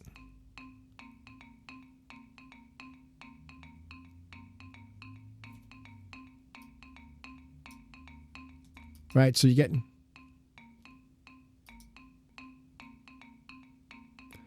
So you're changing that rhythm there. That's okay. Let's try what happens if I make it a quarter note. If I make it just an eighth note.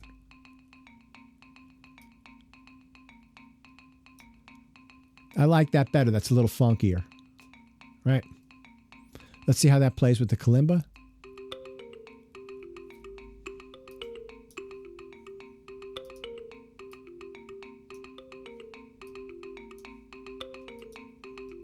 So I'm making that a little funkier. Now let's take the kalimba.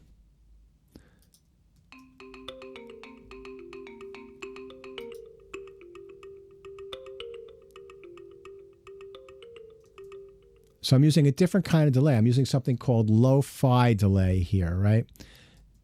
And what's my... So this is at a quarter note.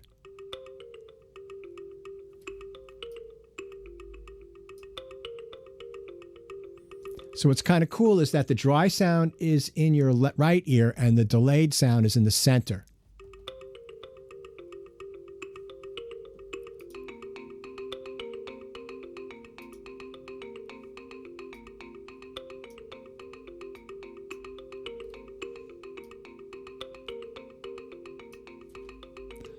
Right, so I've made that much more complex. Let's take... Now, you got to be really careful with bass instruments when you're doing this stuff.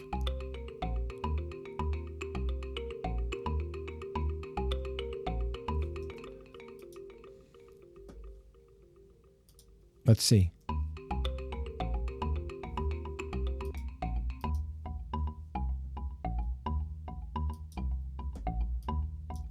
So I've got... If I make the... stereo delay a half note. Now, I don't like that. Let's make it, for 3 beats.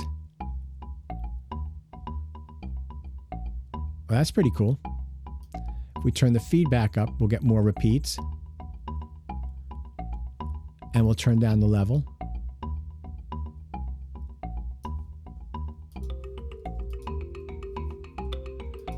And that's so much more complex. Polyrhythms, left and right.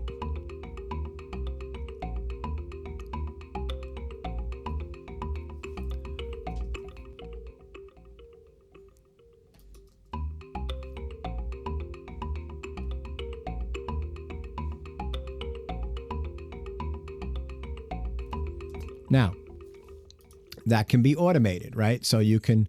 So that's MIDI CC93. You could add that in, and then you can, you could find out the MIDI, that'll be the same MIDI value on each of those, and then you could bring that in as the track unfolds, right? So let me try that. Let's see. So let's go here, and we're going to do add controller, and it's 93, right? So we're going to go to 64 to 100, and we'll add 93. Great. And we will automate that. 93. And we'll have it come in over time. Let's solo that and see if that works.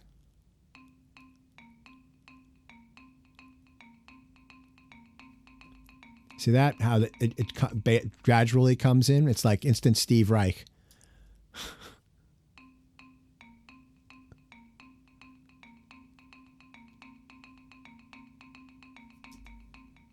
Okay, cool. So we've got that coming in like that. Let's go to the kalimba, and we'll add 93 here. 93 here. We'll add 93 here. And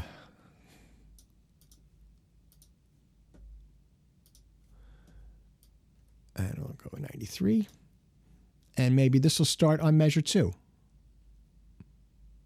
Right? And we'll solo both of those.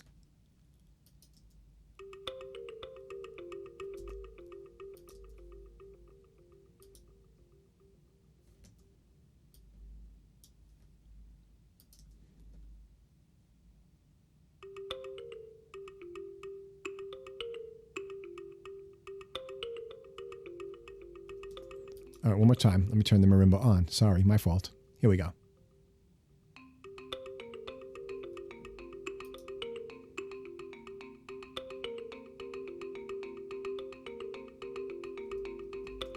And the thing gets more complex as it goes on in time, right? And then you can do the same thing with the bass marimba. So automation, right? It just really, it really can totally transform, make a great idea even better, or it can make a great idea and ruin it. It depends upon your, how you're doing it. So what if I want that to come in measure 3? So we'll start from here, and they should all.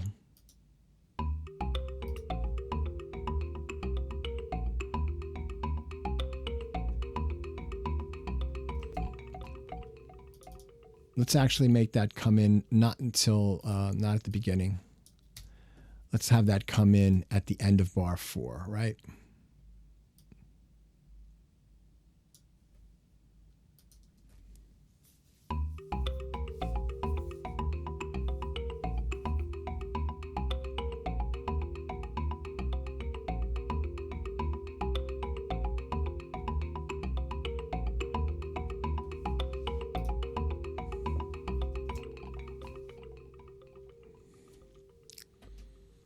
Automation, right? So we've gone over an insane amount of automation showing you, and that's just the tip of the spear. Automation is only, your imagination is the only limit. Now, I want to do one thing for those of you that are using, the Spitfire.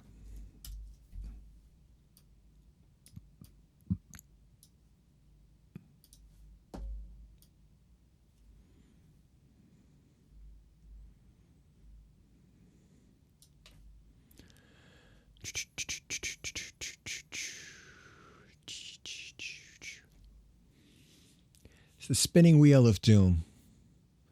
It's going to crash on me.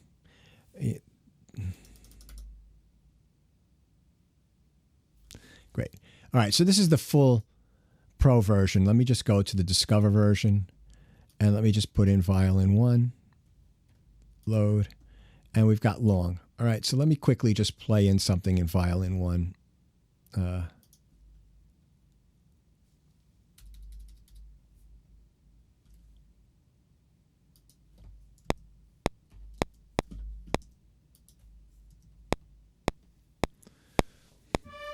All right, one more time. 1, 2, 3, 4.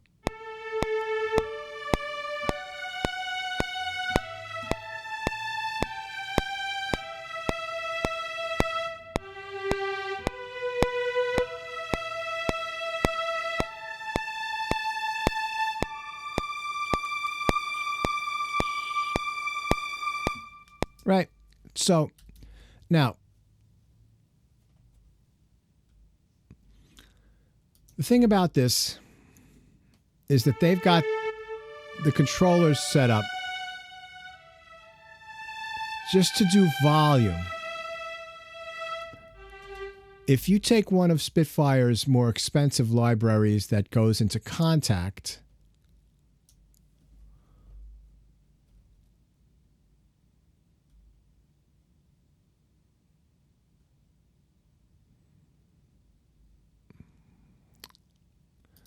let's just load this in quickly. Right, and I play this instrument. Right, when I do this, the instrument gets louder, but it also gets brighter. And so you can do volume and brightness. And they also have vibrato set up too, which is kind of cool.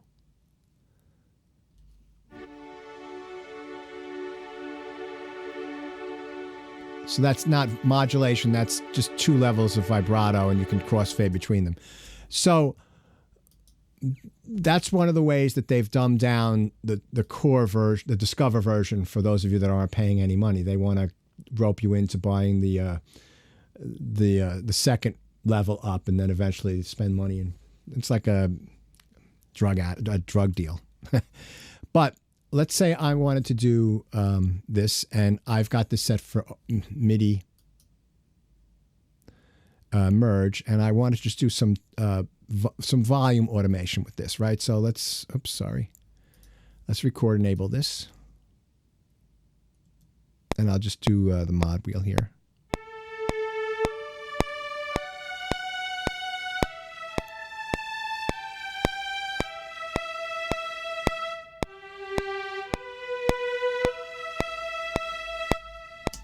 Let me do that one more time. Let me do it with expression.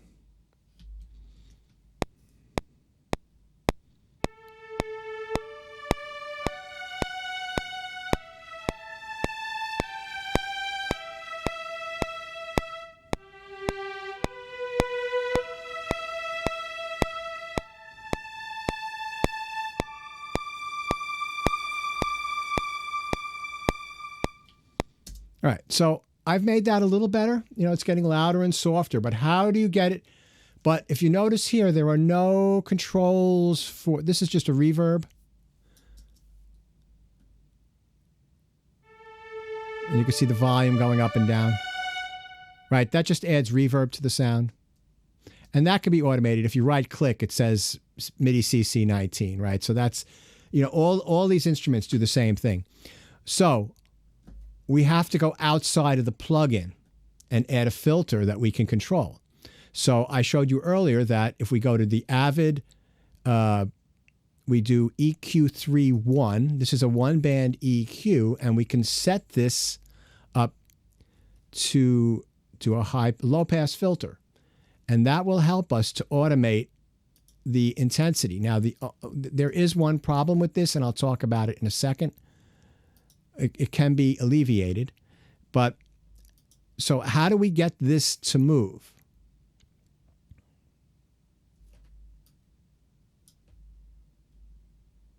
See right here, it says auto. That has nothing to do with a car. If you click on this, a new menu is going to come up. So I'm going to back off. Right? Plug-in automation. So these are the parameters that are available to automate right here. So I want to automate the frequency. So I click on that and I add it. And click OK. So now what I can do is I can make this move back and forth just like I made those other parameters move back and forth. You don't, but the easiest way to find this, you can find it here. If you go down here, you'll see that this is for your audio stuff. So that's going to be affecting the audio, not the MIDI. The audio that's coming after the plugin. Right? So when you put an instrument in, what we've been doing is we've been affecting MIDI parameters inside of the plugin. The plugin spits out audio, and in the audio path, I've inserted this EQ, right? And so this EQ is going to alter the audio that's coming out of the plugin before it comes out of your speakers or your headphones. So we've inserted this plugin, the EQ plugin, in the signal path. And don't worry about signal path today. That's a future lesson, all right? So we are going to go over that very, very, very deeply because it's very essential to learning about using a DAW properly, is learning all about signal flow. So all you have to know is that the plugin, all that stuff that we've been doing up to this point in class, we've been affecting the MIDI of using MIDI to change parameters inside of the instrument plugin, all right, inside of Expand 2. Expand 2, or in this case, the BBC Orchestra, when we play MIDI notes, the sound that comes out comes through the audio output of that channel. So plugin, MIDI triggers the plugin, and the signal that tells what notes to come, and those notes come out of the audio outputs.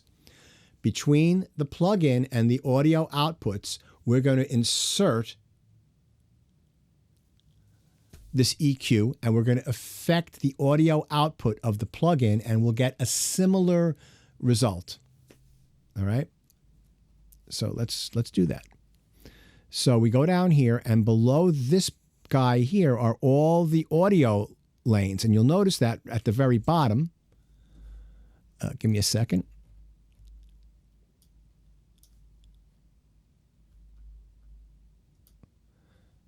It's not, I zoomed in too far, sorry. At the very bottom, you'll see EQ. You might not be able to see that. So this is as far as I can go in. EQ3 one band, and it says that it has the frequency set up for automation. So if I click on this, you'll see right here that this is where this frequency is. So I'm going to do something before the music comes in. Let me solo this. And so we're going to watch this.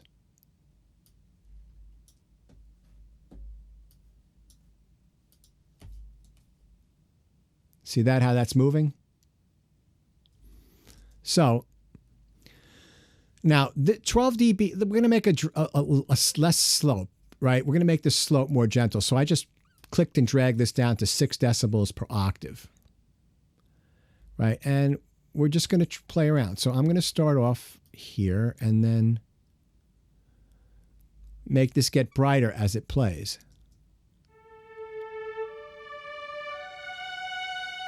Right? So you heard that. It got brighter. It got louder because we did volume automation, but it also got brighter. Let me exaggerate that.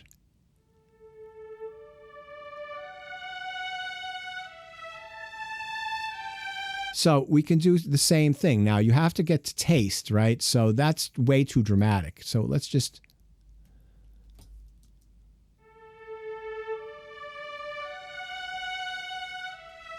And then we want to come down here.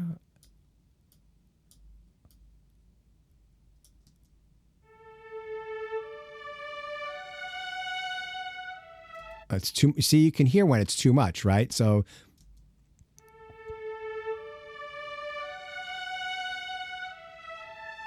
better. It might still just be a touch too much.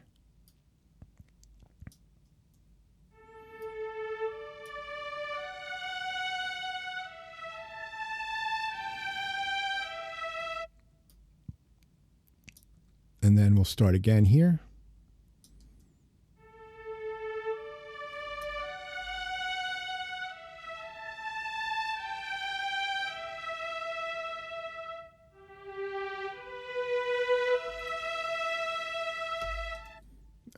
Go down and then up to full fidelity. And then as it gets softer, we'll get quieter.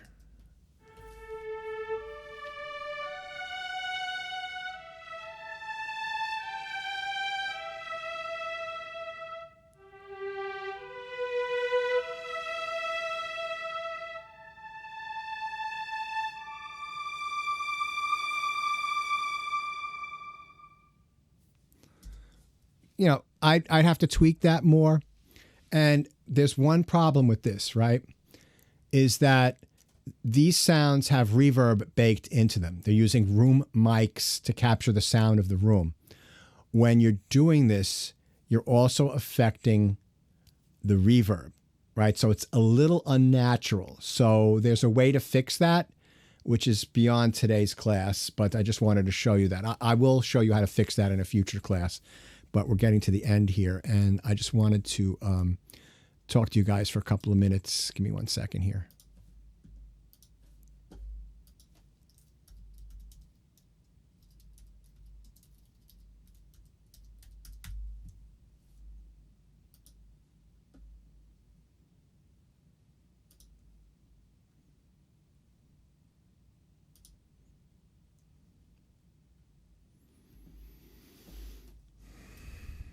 One sec. Just give me about...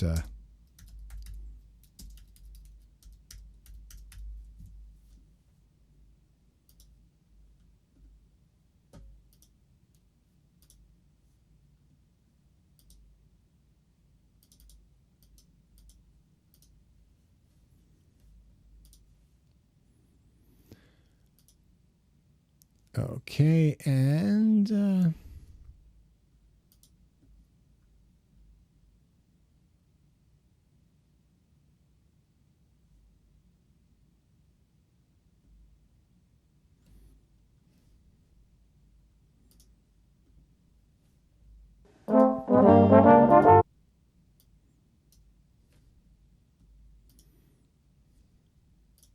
So, as some of you, I've told you about, I've had a long career outside of academia, and I only started teaching 10 years ago. And I spent most of my adult life playing piano in New York City, keyboards. And I played, and it might be repeating myself, but I've played off-Broadway shows, Broadway shows, recording studios, jazz gigs, Radio City Music Hall Orchestra, Carnegie Hall. I toured. I did all sorts of stuff. One of the busiest keyboard players in New York City over 30 years. And in the summer of 1984, before most of you were born, and probably before most of your parents met, I was hired to play the very last summer show at Radio City Music Hall. It was a 13-week gig.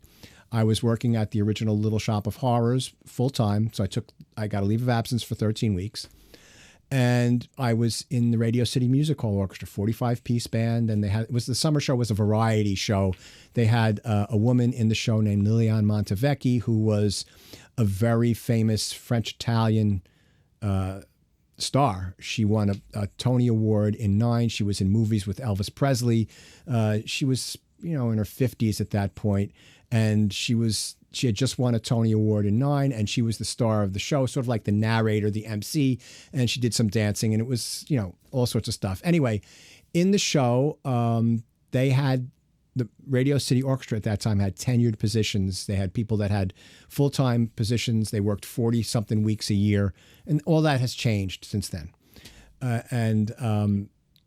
But for this show, I was hired as an extra to play keyboards. They had a full-time pianist named Susanna Nason. She's a very good reader, but they had a lot of rock tunes in this show, so they wanted a younger keyboard player because I was in my early 20s at that point, and also somebody who could play synthesizers. And I had a DX7 synthesizer, and they had a Prophet, and I had to do some programming and do rhythm section work, so I was hired to do the gig.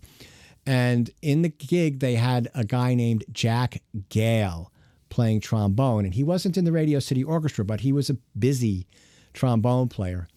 And then fast forward to 1991, I get hired to play in the pit orchestra for Miss Saigon on Broadway. And Jack Gale was the trombone player in the pit. So I worked with him for 10 years. So I've known Jack since 1984, and I worked with him for 10 years straight in that show. And Jack was an amazing human being and an incredible musician. And he was older than I am. But when he was younger, he was, in the 60s. He graduated from college in the late 50s. And then he came to New York City, and he was in the Maynard Ferguson Big Band. He was in the Woody Herman Big Band. He was in the Kai Winding Septet. And he also, I don't know if any of you know who Garrison Keillor is, but Garrison Keillor had the Prairie Home Companion, which was an incredibly popular radio program every Saturday night, broadcast typically from Minnesota where we lived, but he would also go all over the place. And Jack was his principal arranger for about 4 years, and then he stopped. And then in the late 90s, at some point, Garrison was back in broadcasting from Town Hall in New York City, and they did this bit where they got Jack back on, and he played like this Dixieland trombone thing, and I was listening to it on the car radio because I was driving somewhere, and it was incredible. And Jack was also a composer and an arranger, and if any of you play trombone, he did trombone etudes, jazz etudes. He did brass quintet. He did duets for trombone and trumpet. And he was also incredibly involved in the Musicians Union. He was on the executive board for a couple of decades. And when I first joined the union in 1982, we had a really bad office space over by the Port Authority building where the bus terminal is, in a building on 42nd Street down in that area.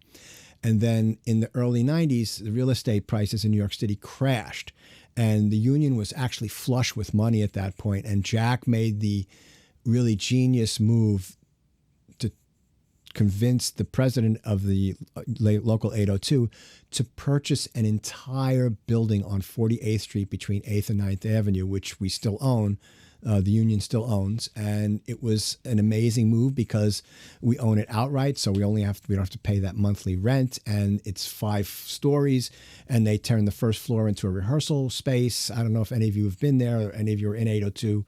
And it's like Jack. This was Jack Gale's idea, and it was amazing. Anyway, Jack's daughter is an amazing singer, and her husband teaches at Ithaca, and Jack moved up there. Jack and his wife moved up there, and Jack had dementia, and he just passed away yesterday. And it's very sad. He was an incredibly great, nice, forget about how great as a musician he was. He was an even nicer human being. He had these whole things where, and everybody who played on Broadway knows about these things, these Saturday between shows excursions down to Chinatown to have dinner at Hop Key. And I didn't go to a lot of them. I went to some of them, but I needed to rest between shows when I was in Saigon because it was so difficult. But everybody, like all the different shows, they'd all pile in cars. They'd end up down in Chinatown. They'd eat, and everybody would laugh, and you'd get together and hang with your friends. And they all knew Jack there, and they'd have tables ready and waiting so you wouldn't have to wait. And, legendary stuff. And there were so many legendary stories. I hired him for several recording sessions. Most notably, I worked for Sesame Street, and I did a complete reworking of the Electric Company theme song for them. And I hired Jack to play trombone, and I did an album for a woman named Catherine Hickland. She's a vocalist, and she did a bunch of Broadway shows, tunes from Les Mis, from Phantom of the Opera, from Miss Saigon, and she had a couple of guys that sang with her. And we hired 25 or 30 musicians to go in the studio. I did all the orchestrations and arrangements, and I played keyboards on the date, and I hired Jack to play trombone. And one of the reasons I hired Jack was not just that he was a great bass player, a great trombonist, but he was a great arranger and composer. And if I had some issues, I could always say, hey, Jack, what do you think about that? Do you have any suggestions? Fortunately, that didn't happen, but it was like a security blanket that I had this guy there that I respected as more than just a trombone player, as a great composer and arranger as well. So I thought I just called up something, and let's just listen to one of his duets.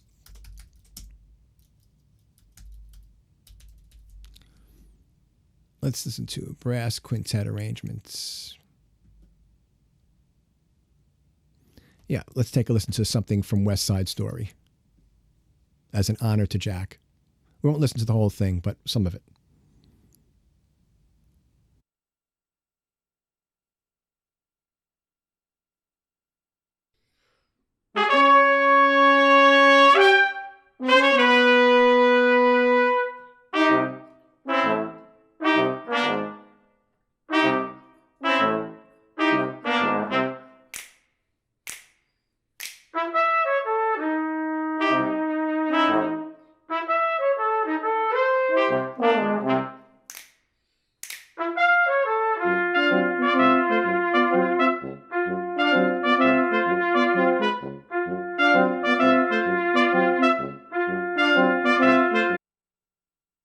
I have to stop this because that's not really played very well.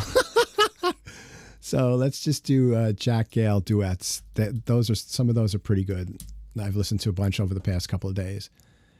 So here we go. I think I've heard this one. All right, one more time. Come on, this thing's going crazy on me. Here we go.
Hey everybody, Paul the trombonist here. And this is Jack right here. That's exactly as I remember him. I've seen pictures of him recently that his daughter posted on Facebook and looked much older, and it's sad. But the deal is, you know, you work in this industry and you make really close connections with people because the work is so intimate and you're listening to somebody playing their instrument and you're playing with them. And that's like like having a conversation, even if you're playing the same music every night. And you really get close to people. And even if you don't see them for a while, you still, you know, I'm friends with people from the original Little Shop of Horrors. I don't speak to them for 6 months. I could send a text to one of them and it's like we're having a conversation like it was 30 years ago. And we went through so many funny things and sad things and intense moments. And it's just really, you get connections with people. Anyway, R.I.P. Jack, you're going to be missed. You're a great guy. And my life is better for having known you. And I just wanted to sort of share that with you guys. And hopefully that's maybe some of you that play brass instruments might have played some of Jack's music and arrangements because they're certainly plentiful. He also taught at Manhattan School of Music for a long time as an adjunct. Anyway, you're going to be writing a piece with the 4 tracks, with those 4 instruments that you made, and I'll write a complete PDF. I'll send it to you tomorrow, and it'll be due next week. It won't be very long, but I want you to start using some of these automations in your pieces. All right? So thank you, everyone, for being here, and I will download your assignments and give you feedback on them probably over the weekend. So if you haven't handed it in yet, try to get it in by tomorrow because I'll download everything tomorrow, work on some, and then I'll look again on Saturday morning when I get up and finish the rest. And then the review video will be up online probably by tomorrow as well. All right. Have a great weekend, everyone. I will catch you soon. Going to be 70 down tomorrow, so try to enjoy something. Thank you, Professor. Bye. Thank you. Catch you later.